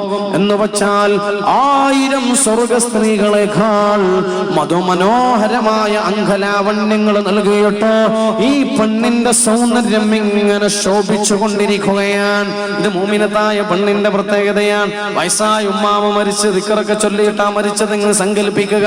ആ പെണ്ണ് സ്വർഗത്തിലെത്തിക്കഴിഞ്ഞാൽ പെണ്ണിന്റെ വയസ്സെത്രയാണ്? 33 കവിയണ്ട. 33 വയസ്സായിരിക്കും. അതുകൊണ്ടല്ലേ ഒരു ഉമ്മാമ വന്നിട്ട് റസൂലുള്ളാഹിനോട് ചോദിച്ചു, നബിയെ ഞാൻ സ്വർഗത്തിൽ പോവോ? അപ്പൊ റസൂലുള്ള പറഞ്ഞു, ഉമ്മാമ്മമാരൊന്നും സ്വർഗത്തിൽ പോവില്ല. അപ്പൊ ആ ഉമ്മാമ കരയാൻ തുടങ്ങി. റസൂലുള്ളയാ പറയുന്നത്, ഉമ്മാമ്മമാര് സ്വർഗത്തിൽ പോവില്ല. ആ പെണ്ണുങ്ങൾ കരയാൻ തുടങ്ങി. കരയുമ്പോ റസൂലുള്ള പുഞ്ചിരിച്ചിട്ട് പറഞ്ഞു, ഉമ്മാമ കരയണ്ട, നിങ്ങൾ ഉമ്മാമയാണ്, ഉമ്മാമയായിട്ടേ ഇനി മരിക്കും. അങ്ങനെ മരിച്ച് നിങ്ങൾ സ്വർഗത്തിലേക്ക്, നിങ്ങൾ പരലോകത്തെത്തുമ്പോ സ്വർഗത്തിൽ പോകേണ്ട ആളാണെങ്കിൽ നിങ്ങൾക്കന്ന് 33 ആയിരിക്കും. നിങ്ങൾ ഉമ്മാമയല്ല, നിങ്ങൾ യുവതിയായിട്ടാണ് സ്വർഗത്തിലേക്ക് പോവുക എന്ന് ത്വാഹ മുഹമ്മദ് മുസ്തഫ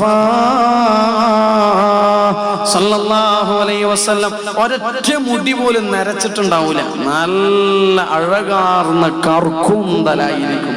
മാത്രല്ല നമ്മുടെ ശരീരത്തിൽ 3 സ്ഥലത്തെ രോമങ്ങൾ ഉണ്ടാവും. 3 സ്ഥലത്തെ രോമങ്ങൾ ഉണ്ടാകും. 1 തലമുടി, 2 പുരികം, 3 ഹിമമുടി. പിന്നെയോ മീശയുണ്ടാ സ്വർഗത്തിൽ പോകുമ്പോ? ഇല്ല. താടിയുണ്ടോ? ഇല്ല. കക്ഷരോമമുണ്ടോ? ഇല്ല. ഗുഹ്യ രോമമുണ്ടോ? ഇല്ല. നിന്റെ നെഞ്ചിന്റെ ഭാഗത്തു രോമമുണ്ടോ? ഇല്ല. നിന്റെ ശരീരത്തിൽ മറ്റൊരു ഭാഗത്തും രോമമില്ല. താടിയും മീശയൊന്നും ഉണ്ടാവൂല. അപ്പൊ ഒരു സൽമാൻ ഖാൻ ലുക്കിൽ ഇങ്ങനെ പോവാ. എന്ന് വെച്ച് നല്ല മൊഞ്ചനായിട്ട് സ്വർഗത്തിലേക്ക് പോകാമെന്ന് കമാ ഖാല റസൂലുള്ളാഹി സ്വല്ലല്ലാഹു അലൈഹി വസല്ലം തങ്ങൾ പറയാൻ. പിന്നെ വേറൊന്നുണ്ട്, സ്വർഗത്തിൽ നമ്മൾ ആഗ്രഹിച്ചതെല്ലാം കിട്ടുമല്ലോ.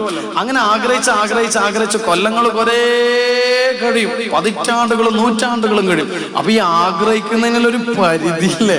അങ്ങനെ ലാസ്റ്റ് നമ്മൾ ചിന്തിക്കും, പടച്ചോനെ ഇനി എന്താ ആഗ്രഹിക്കാം? കാരണം ആഗ്രഹിക്കുന്നെല്ലാം കിട്ടാൻ. അങ്ങനെ ഇനി എന്താ ആഗ്രഹിക്കുന്ന കരുതി ചിന്തിക്കുമ്പോ ആയിരിക്കും അല്ലാഹു തആല ഓരോ സാധനങ്ങൾ പുതിയ ഐറ്റംസ് തരുന്നത്. സംഭവം എന്താ അറിയോ? ദുനിയാവെന്ന് ആഗ്രഹിച്ചു, പക്ഷെ കിട്ടിയിട്ടില്ല. അങ്ങനെയുള്ള കാര്യങ്ങൾ സ്വർഗത്തുനിന്ന് അല്ലാഹു തരുമത്രേ.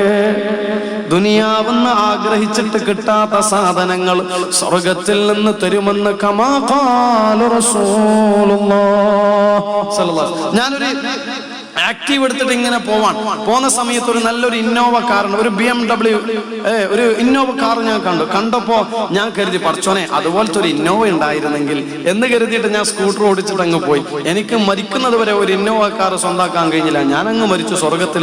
സ്വർഗത്തിലെത്തി നീ ഒരുപാട് ആഗ്രഹിച്ച് ലാസ്റ്റ് ഇങ്ങനെ വെറുതെ ഇരിക്കുമല്ലോ. അപ്പൊ അല്ലാഹു തആല കാണാൻ ഒരു ഇന്നോവ കാർ തരുന്നു. അപ്പൊ നമ്മൾ ചോദിക്കും, ഇതെന്താ പടച്ചോനെ ഇന്നോവ? അതൊന്നും പറഞ്ഞാൽ പറ്റൂല, നീ കയറി ഓടിച്ചോ. അപ്പോ അത് പണ്ട് നീ ആഗ്രഹിച്ചതാണ്, പക്ഷെ എനിക്ക് കിട്ടിയിട്ടില്ല. അപ്പൊ നമ്മൾ പറയും, അത് എനിക്കിപ്പം വേണ്ട. അല്ല പറയും, നീ ഒന്നും പറഞ്ഞാൽ പറ്റൂല, ഒന്ന് ഓടിച്ചു നോക്ക്. എന്ന് വെച്ചാൽ ദുനിയാവെന്ന് ആഗ്രഹിച്ചത് പരലോകത്ത് കിട്ടും. ഇപ്പൊ നല്ല അടിപൊളി പുതിയ സിനിമകളൊക്കെ ഇറങ്ങും. ഇറങ്ങുമ്പോൾ നമ്മൾക്ക് ഭയങ്കര കൊതിയുണ്ടാവും, പടച്ചോനെ ഒന്ന് കാണണം അല്ലെ? കോടികൾ ചെലവഴിച്ചിട്ട് ചില സിനിമകളൊക്കെ ഇറങ്ങുമ്പോ ചില നിസ്കരിക്കുന്ന യുവാക്കളെ മനസ്സിലുണ്ടാകും, ഞാൻ ഒന്ന് കാണാം. പക്ഷെ കാണാൻ ഇപ്പൊ പരസ്യമായിട്ട് ടാക്സി പോയിട്ട് കാണാനും കഴിയില്ല. കാരണം ഞാൻ SKSF സെക്രട്ടറി ആയി പോയി. ഇവിടുത്തെ സെക്രട്ടറി എങ്ങനെയാണെന്ന് എനിക്കറിയില്ല. ഏതായിരുന്നാലും ഞാൻ SKSF പ്രസിഡന്റ് സെക്രട്ടറി ആയി പോയി. അതുകൊണ്ട് എനിക്ക് പരസ്യമായിട്ട് കാണാനും കഴിയില്ല എന്ന് കരുതി. അതുപോലെ തന്നെ ഇനി അള്ളാനെ പേടിച്ചിട്ട് കാണാതെ നിന്നും അയാളത് കണ്ടില്ല. ഇങ്ങനെ കാലങ്ങൾ കഴിഞ്ഞ് മരിച്ചു സ്വർഗത്തിലെത്തി കഴിഞ്ഞാൽ അല്ലാഹു തആല നിനക്ക് അവിടെ ഒരു തിയേറ്ററിന്റെ സൗകര്യം ചെയ്തു തരും.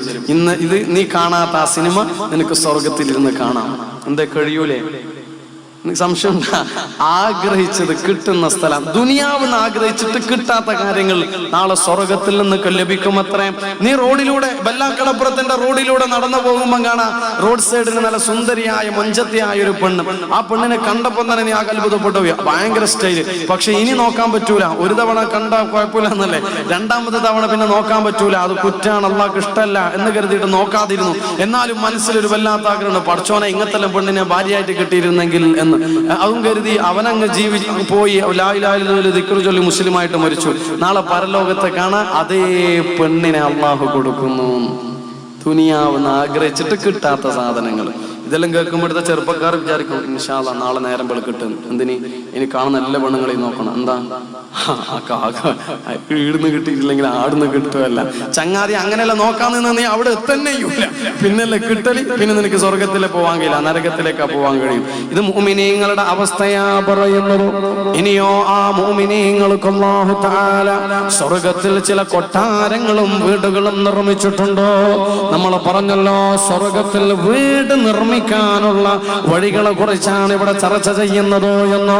എന്നാൽ സ്വർഗത്തിൽ അല്ലാഹു തആല വീട് നിർമ്മിച്ചതെങ്ങനെയാ? സ്വർഗത്തിലുള്ള കൊട്ടാരം നിർമ്മിച്ചതെങ്ങനെയാണ്? മഹാനായ മുഹമ്മദ് മുസ്തഫ സ്വല്ലല്ലാഹു അലൈഹി വസല്ലമ തങ്ങളോട് സ്വഹാബികൾ വന്നിട്ട് ചോദിക്കുകയാ, യാ റസൂലല്ലാഹ് ഹദ്ദിസ്നാ അനിൽ ജന്ന. നബിയെ സ്വർഗത്തെ കുറിച്ച് പറഞ്ഞു തരുമോ എന്ന്, സ്വർഗത്തെ കുറിച്ച് പറഞ്ഞു തരുമോ എന്ന് സ്വഹാബികൾ ചോദിച്ചപ്പോ റസൂലുള്ളാഹി പറയുകയാണ്, മാ ബിനാഉഹാ, ആ സ്വർഗത്തിൽ നിർമ്മിച്ച കെട്ടിടങ്ങൾ എങ്ങനെയാണെന്നറിയോ? എന്ത് കാര്യങ്ങളെ കൊണ്ടാണ് സ്വർഗത്തെ കെട്ടിടങ്ങളെ നിർമ്മിച്ചതെന്നറിയോ? ലബീനതു ദഹബി വലബീനതു ഫില്ല, ലബീനതു ദഹബി വലബീനതു ഫില്ല. സ്വർഗത്തിലുള്ള വീടുകൾ എങ്ങനെയാ നിർമ്മിച്ചതെന്നറിയോ? ഒരു കല്ല് സ്വർണമാണെങ്കിൽ മറ്റൊരു കല്ല് വെള്ളിയാ, പിന്നീട് വരുന്ന കല്ല് സ്വർണമാ, പിന്നത്തേത് വെള്ളിയാ, പിന്നത്തേത് സ്വർണമാ. ഒരു കല്ല് സ്വർണം മറ്റൊരു കല്ല് വെള്ളിയാ. അങ്ങനെയാണ് സ്വർഗത്തിലെ കൊട്ടാരങ്ങൾ നിർമ്മിച്ചു വെച്ചിട്ടുള്ളത്. ചിന്തിച്ചു നോക്കിയ, ഒരു കല്ല് സ്വർണം, പിന്നത്തെ വെള്ളി, പിന്നെ സ്വർണം, പിന്നെ വെള്ളി, പിന്നെ സ്വർണം, പിന്നെ വെള്ളി. ഇങ്ങനെ ആ സ്വർഗത്തിലുള്ള വീടുകളും കൊട്ടാരങ്ങളും ഭവനങ്ങളും നിർമ്മിച്ചു വെച്ചിട്ടുള്ളത്. എന്നിട്ട് റസൂലുള്ളാഹി പറയാൻ, ആ സ്വർഗത്തിലെ ആ സ്വർണവും വെള്ളിയുമാകുന്ന ഇഷ്ടികകള് അവകളെ ഉറപ്പിച്ചു നിർത്താനുള്ള സിമന്റ് എന്താണെന്നറിയോ?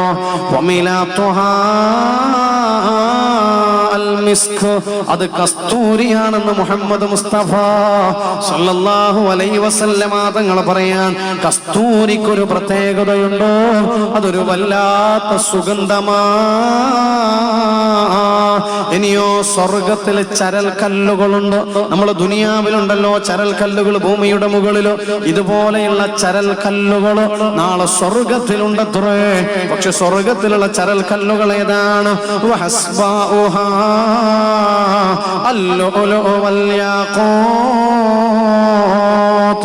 മുത്തും മാണിക്യവുമാണ് സ്വർഗത്തിലെ ചരൽ കല്ലുകൾ എന്ന് റസൂലുള്ളാഹി സ്വല്ലല്ലാഹു അലൈഹി വസല്ലം തങ്ങൾ പറയാൻ.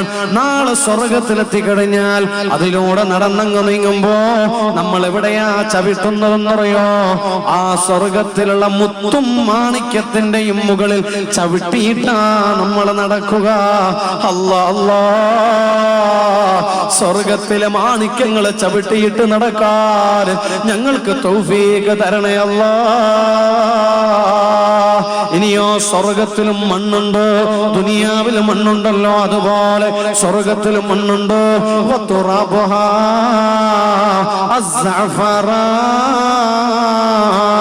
സ്വർഗത്തിലുള്ള മണ്ണെന്താണെന്നറിയോ? അത് സഅഫറാനാണ്, അഥവാ കുങ്കുമമാ. കുങ്കുമം ഏതായി കുങ്കുമം? ഗൾഫിലുള്ള ഭർത്താവ് നാട്ടിലുള്ള ഭാര്യ ഗർഭിണിയായ സമയത്ത്, അപ്പോ ഇവൻ പോയതിനു ശേഷമല്ല, പോകുന്നതിന് മുമ്പ് ഗർഭിണിയായ സമയത്ത് ഭർത്താവ് ചിലപ്പോ കൊടുത്താക്കും കുങ്കുമം. എന്തിനാ? ഗർഭിണി പാലിൽ കലക്കിയിട്ട് കുടിച്ചു കഴിഞ്ഞാൽ കുഞ്ഞിന് നല്ല മൊഞ്ചുണ്ടാവും അത്ര. ആയിക്കോട്ടെ, എന്നാ അതിനേക്കാൾ ഒറിജിനൽ കുങ്കുമമാണ് സ്വർഗത്തിലെ മണ്ണെന്ന് മുഹമ്മദ് മുസ്തഫ സല്ലല്ലാഹു അലൈഹി വസല്ലമ തങ്ങൾ പറഞ്ഞു തരികയാണ്. ആ സ്വർഗത്തിലേക്കാണ് നമുക്ക് കടന്നു പോകാനുള്ളത്. ആ സ്വർഗമാണ് നമുക്ക് സമ്പാദിക്കാനുള്ളത്. സ്വർണം കൊണ്ടും വെള്ളി കൊണ്ടും നിർമ്മിച്ച സ്വർഗ വീടുകളിലേക്കാണ് നമുക്ക് പോകാനുള്ളത്.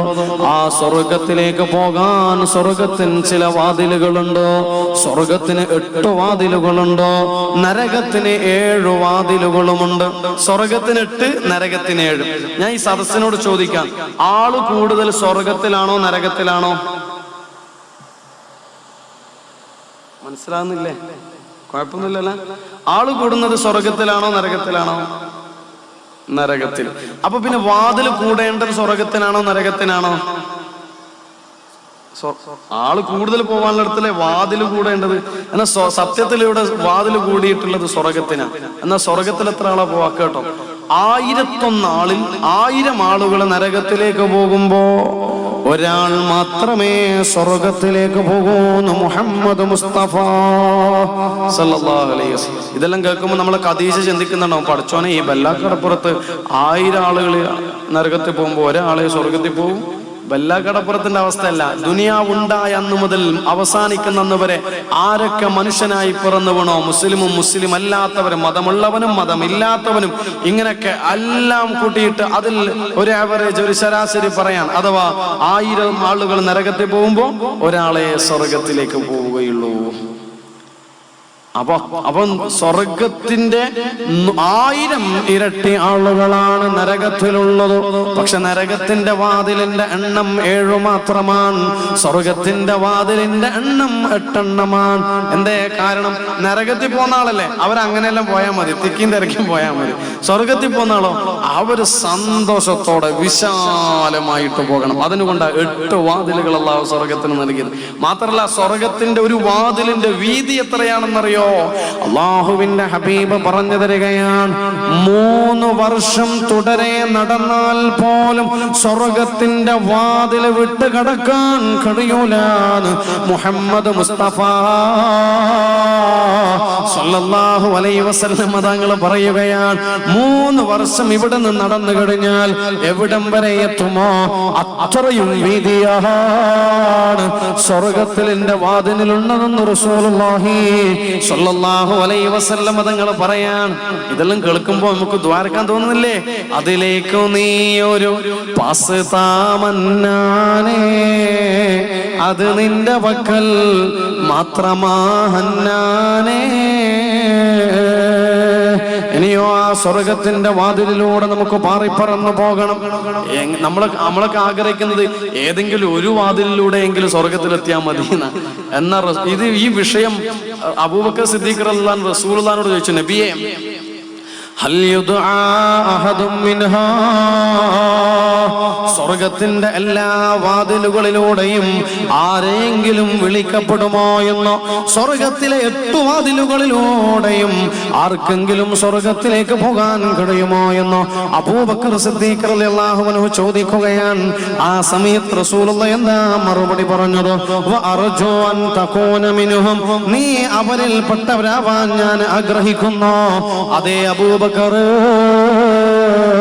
സ്വർഗത്തിന്റെ 8 വാതിലുകളിലൂടെയും കടന്നു പോകുന്ന ചില ആളുകളുണ്ട്, അവരിൽ പെട്ടവരാണ് അബൂബക്കറെ താങ്കളുമെന്ന് മുഹമ്മദുർ റസൂലുള്ളാഹി സല്ലല്ലാഹു അലൈഹി വസല്ലം തങ്ങൾ പറഞ്ഞു തരികയാണ്.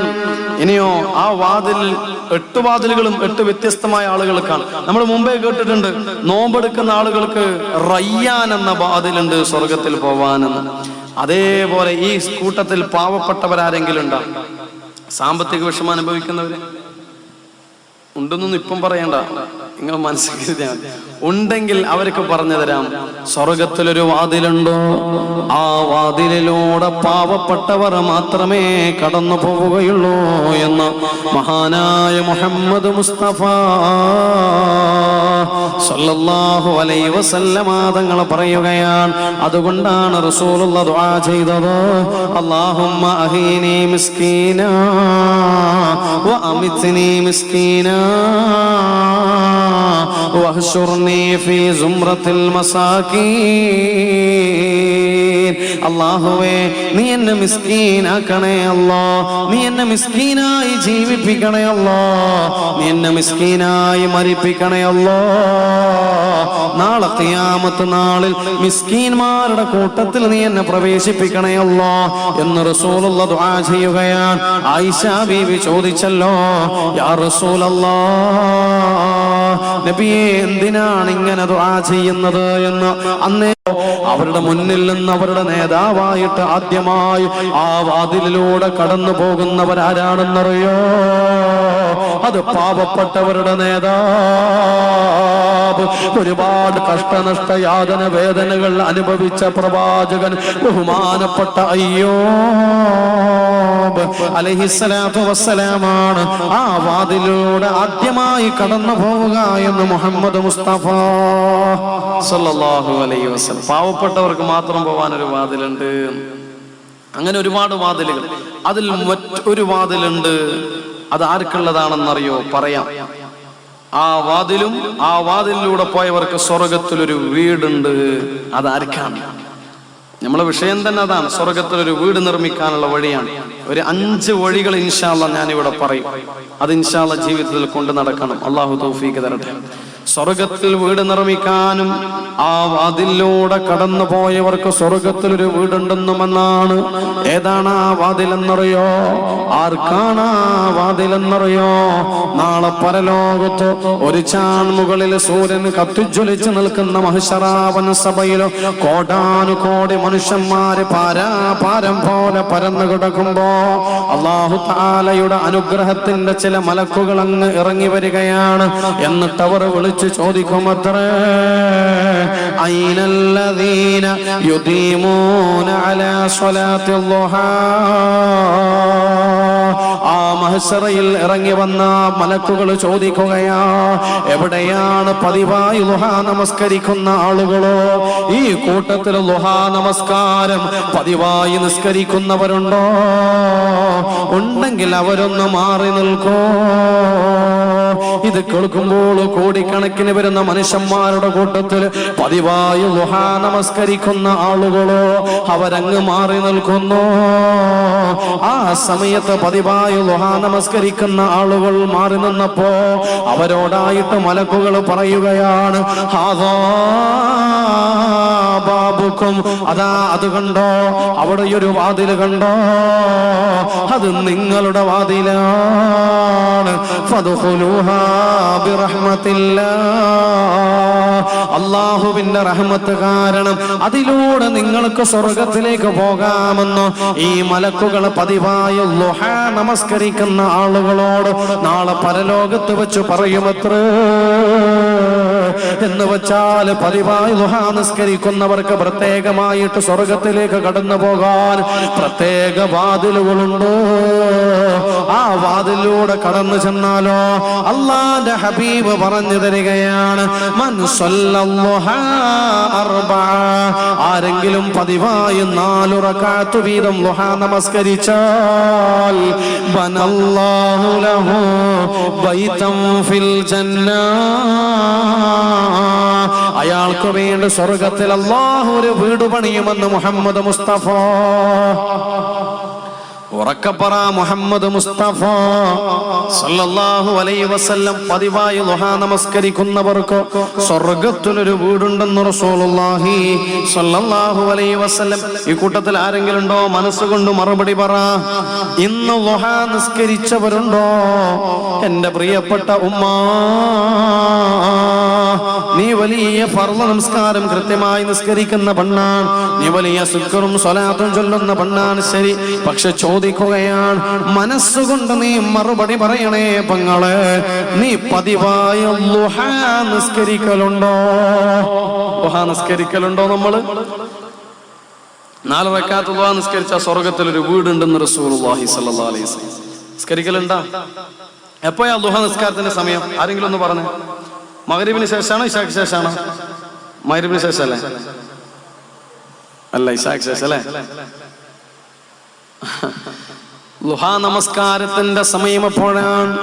സൂര്യൻ ഉദിച്ച് ഏകദേശം 20 മിനിറ്റ് കഴിയുമ്പോഴേക്ക് ളുഹാ നമസ്കാരത്തിന്റെ സമയമായി. ഏതുവരെയുണ്ടോ? ളുഹർ ബാങ്ക് കൊടുക്കുന്നതിന്റെ അല്പം മുമ്പ് വരെയുണ്ടോ എന്ന് വെച്ചാൽ വിശാലമായ സമയമുണ്ട് ളുഹാ നിസ്കരിക്കാൻ. ഒരു 4 റക്അത്ത് പതിവായി നീ ളുഹാ നിസ്കരിച്ചാൽ നിനക്ക് സ്വർഗത്തിലൊരു വീടുണ്ടെന്ന് പറഞ്ഞതാരാ? ജീവിതത്തിൽ ഒരു തവണ പോലും കളവ് പറയാത്ത, പൊളിവാക്ക് പറയാത്ത, പുലഭ്യം പറയാത്ത ലോകത്തിന്റെ മുത്തായ മുത്തൊളി മുത്ത് മുഹമ്മദ് മുസ്തഫ സ്വല്ലല്ലാഹു അലൈഹി വസല്ലമ തങ്ങളാണ്. അതുകൊണ്ട് ജീവിതത്തിൽ കൊണ്ടു നടക്കണേ ളുഹാ നിസ്കാരം. ചില ആളുകൾ ചിന്തിക്കുന്നുണ്ടാവും, ളുഹ്റന്നെ നിസ്കരിക്കില്ല പിന്നല്ലേ ളുഹാ. ചങ്ങാതി, നിസ്കാരത്തിന്റെ കാര്യം ഗൗരവമാണ്. അതിൽ തമാശയും കളയൊന്നും പാടില്ല. നിങ്ങൾക്ക് ഒക്കെ അറിയുന്ന ഒരു സൂറത്തുണ്ടല്ലോ, ആ സൂറത്തിൽ പ്രധാനപ്പെട്ട 2-3 ആയത്തുകളുണ്ട്. അഥവാ നമുക്ക് അറിയുന്ന ആയത്തുകളാണ്. ഒരുമിച്ച് ഓതാം. ബിസ്മില്ലാഹിർ റഹ്മാനിർ റഹീം. ഫവൈലുൽ ലിൽ മുസല്ലീൻ അല്ലദീന ഹും അൻ സ്വലാത്തിഹിം സാഹൂൻ അല്ലദീന ഹും യുറാഊന വയംനഊനൽ മാഊൻ. ഫവൈലുൽ ലിൽ മുസല്ലീൻ, നിസ്കരിക്കുന്നവർക്ക് നരകമുണ്ട്.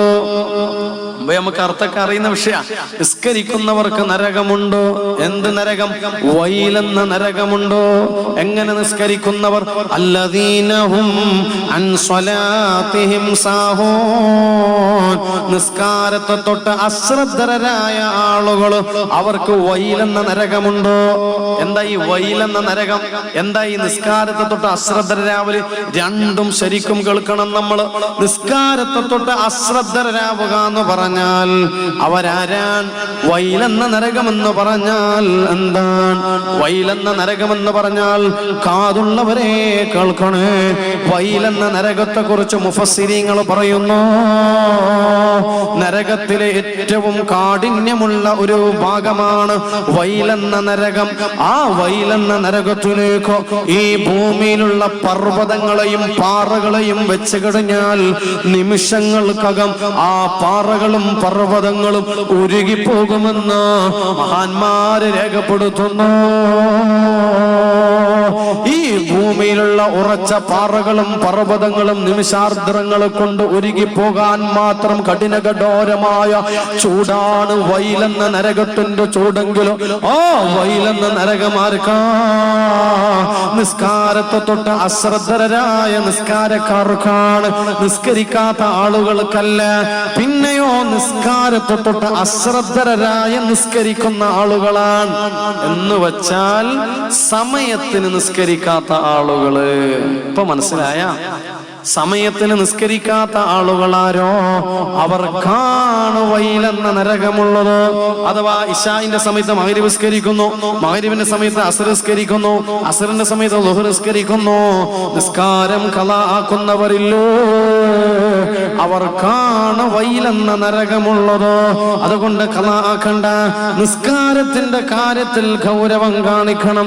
നിങ്ങൾ അറിയോ, ബഹുമാനപ്പെട്ട സമസ്ത കേരള ജമിയത്തുൽ ഉലമയുടെ അനുഷേധ്യനായ കർമ്മോത്സുകനായ പണ്ഡിതവരേണ്യരാണ് റഈസുൽ മുഹഖഖീൻ കണ്ണിയത്ത് ഉസ്താദ്, സമസ്തയുടെ നേതാവാണ്. ഏതായി സമസ്ത? അലറിയടിക്കുന്ന അറബിക്കടലിന്റെ തിരമാലകളോട് കടലേ നീ അടങ്ങുന്നു പറഞ്ഞപ്പോ അനുസരണയുള്ള കുട്ടിയെ പോലെ കടലടങ്ങിയ കറാമത്തിന്റെ ഉടമയായ മഹാനായ വരക്കൽ മുല്ലക്കോയ തങ്ങൾ തന്റെ പരിപാവനമായ ഇരുകരങ്ങളും മേൽപോട്ടുയർത്തിയിട്ട് രാജാതിരാജനായ സർവലോക സംരക്ഷകനായ ജഗനിയന്താവായ പടച്ചതമ്പുരാനോട് പ്രാർത്ഥന നടത്തിയിട്ടുണ്ടാക്കിയ പ്രസ്ഥാനമാ. അല്ലാഹുവേ, ഈ സമസ്ത എന്ന പ്രസ്ഥാനത്തെ നീ മഹദ് ഇമാമിന്റെ കരങ്ങളിൽ എത്തിക്കണയല്ലോ. എന്ന ബഹുമാനപ്പെട്ട ബരക്കൽ മുല്ലക്കോയ തങ്ങളുടെ പ്രാർത്ഥനക്ക് ആമീൻ പറഞ്ഞത് ബഹുമാനപ്പെട്ട കണ്ണിയത്ത് ഉസ്താദ് അടക്കമുള്ള അഗ്രേസരരായ സൂഫി നഭോമണ്ഡലത്തിലെ താരകങ്ങളായ മഹാന്മാരായ പണ്ഡിതന്മാരാണ് നിറകണ്ണുകളോട് ഒളിച്ചിറങ്ങുന്ന കണ്ണീർ കണങ്ങൾ സാക്ഷി നിർത്തിയിട്ട് ആമീൻ പറഞ്ഞതെങ്കിലും ആ പ്രാർത്ഥനക്ക് ആമീൻ പറയാൻ കേവലം 26 വയസ്സ് മാത്രം പ്രായമുള്ളൊരു പണ്ഡിതന് ആ കൂട്ടത്തിലുണ്ടായിരുന്നുവെങ്കിൽ ആ 26 വയസ്സുള്ള പണ്ഡിതന്റെ പേരാണ് റഈസുൽ മുഹഖഖീൻ കണ്ണിയത്ത് അഹ്മദ് മുസ്ലിയാർ. ആ കണ്ണിയത്ത് ഉസ്താദ് നമസ്കാരത്തിന്റെ കാര്യം എത്ര വലിയ ഗൗരവത്തോടെയാ കണ്ടതെന്നറിയോ? കണ്ണിയത്ത് ഉസ്താദ് ഒരു പരിപാടിക്ക് കണ്ണിയത്ത് ഉസ്താദിനെ ക്ഷണിക്കാൻ വേണ്ടി ഒരു കൂട്ടര് വന്നു. കാർ ഡ്രൈവർ കാറുമായിട്ട് വന്നു. അസർ നമസ്കാരത്തിന് ശേഷമാ അസറിന് ശേഷം ബഹുമാനപ്പെട്ട കണ്ണിയത്ത് ഉസ്താദ് ആ കാറിലേക്ക് കയറുകയും അങ്ങനെ കാറ് നേരെ ആ പരിപാടിയുടെ സ്ഥലത്തേക്ക് ചേറിപ്പായുന്ന വേഗതയിൽ പോയിക്കൊണ്ടിരിക്കുകയാ. അതിനിടയിൽ കണ്ണിയത്ത് ഉസ്താദ് പിൻസീറ്റിലിരിക്കുന്ന കണ്ണിയത്ത് ഉസ്താദ് ഡ്രൈവറോട് ചോദിക്കുകയാണ്, ഡ്രൈവറെ നിങ്ങൾ അസർ നിസ്കരിച്ചോ എന്ന്. ഡ്രൈവർ പറയുകയാ, ഇല്ല ഞാൻ നിസ്കരിച്ചിട്ടില്ല. കണ്ണിയത്ത് ഉസ്താദ് പറഞ്ഞു, എങ്കിൽ നീ വണ്ടി നിർത്ത്, പോയി നിസ്കരിച്ചിട്ട് വാ എന്ന്.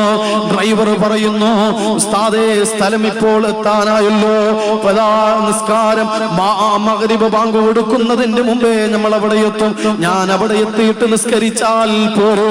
അവിടെ ഇപ്പോൾ എത്തുമല്ലോ, നിസ്കരിക്കാൻ ഒരുപാട് സമയമുണ്ടല്ലോ, അതുകൊണ്ട് പരിപാടിയുടെ സ്ഥലത്തെത്തിക്കഴിഞ്ഞാൽ ഞാൻ നിസ്കരിച്ചാൽ പോരെ ഉസ്താദേ എന്ന് ഡ്രൈവർ പറഞ്ഞപ്പോൾ കണ്ണിയത്ത് ഉസ്താദ് പറയുകയാ, പറ്റൂല പറ്റൂല, നീ വണ്ടി നിർത്തിക്കോ, എന്നിട്ട് പോയിട്ട് നിസ്കരിച്ചിട്ട് വാ.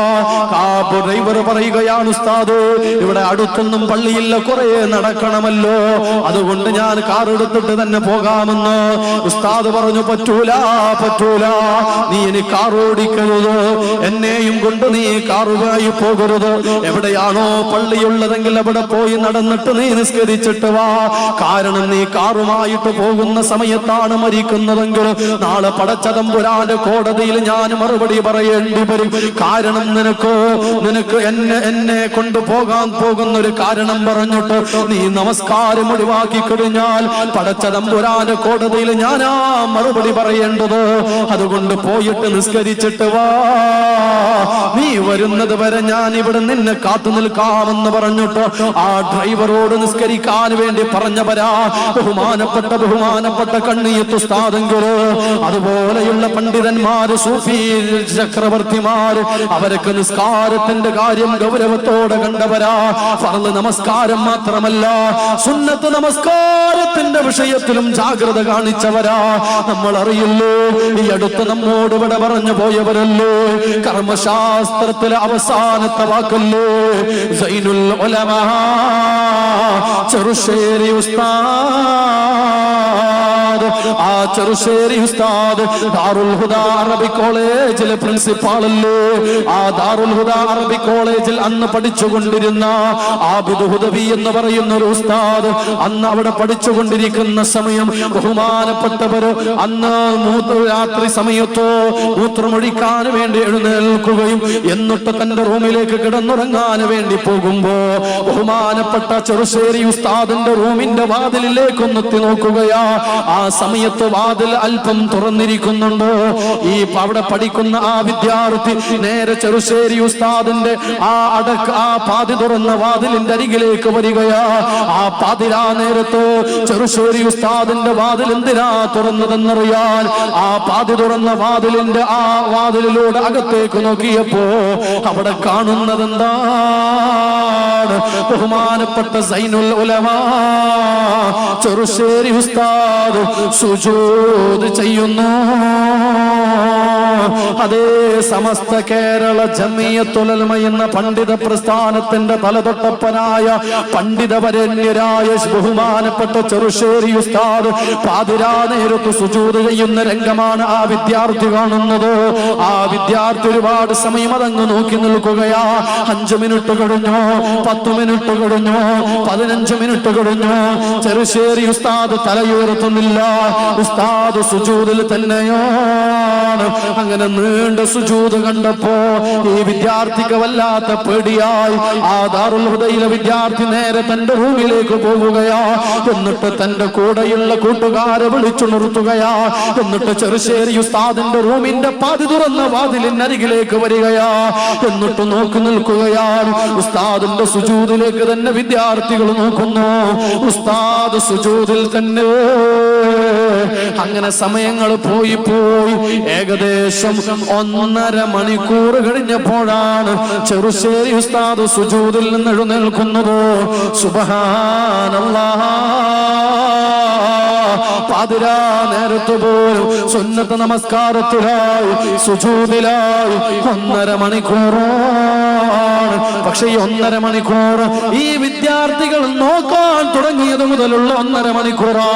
അങ്ങനെയാണെങ്കിൽ ചെറുശ്ശേരി ഉസ്താദ് എപ്പോഴാണ് സുജൂദ് ചെയ്തിട്ടുണ്ടാവുക? അല്ലാഹു അലം. എത്രയോ മണിക്കൂറുകളോളം സുജൂദിൽ കിടന്ന മഹാന്മാരില്ലേ കഴിഞ്ഞു പോയിട്ടുള്ളതോ.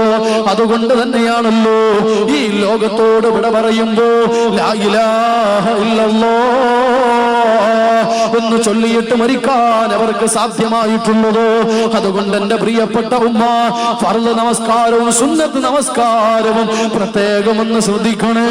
അതിൽ പതിവായിട്ട് ദുഹാ നമസ്കാരം 4 റക്അത്ത് വീതം നിന്നീ നിസ്കരിക്കുകയാണെങ്കിൽ നിനക്ക് സ്വർഗത്തിൽ അല്ലാഹു ഒരു വീട് പണിതു തരുമെന്ന് പറഞ്ഞു തന്നതാരാണ്? ത്വാഹ മുഹമ്മദ് മുസ്തഫ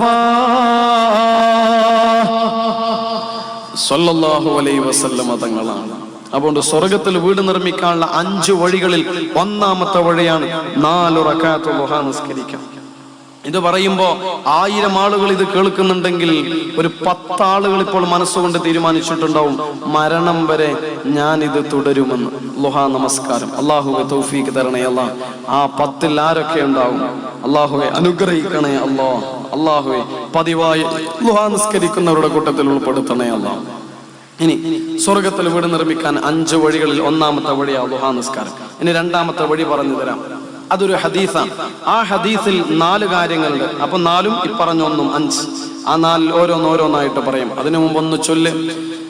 തവസ്സൽനാ ബിബിസ്മില്ലാ വബിൽ ഹാദി റസൂലില്ലാ വകുല്ലി മുജാഹിദീനില്ലാ ബിഅഹ്ലിൽ ബദരി യാ അല്ലാഹ് ബിഅഹ്ലിൽ ബദരി യാ അല്ലാഹ് സ്വലാത്തുല്ലാഹ്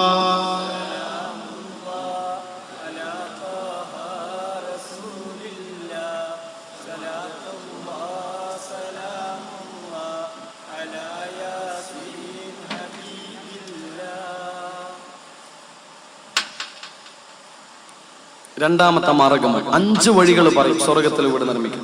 അതിൽ ഏതെങ്കിലും ഒന്നെങ്കിലും പതിവായിട്ട് കൊണ്ട് നടക്കുന്നവരെ നമ്മൾ ഉണ്ടാവണം. അള്ളാഹു അനുഗ്രഹിക്കട്ടെ. രണ്ടാമത്തത് മഹാനായ മുഹമ്മദ് മുസ്തഫ സല്ലല്ലാഹു അലൈഹി വസല്ലമ തങ്ങൾ പറയാണ് ഫിൽ ജന്നത്തി ഖുർഫ.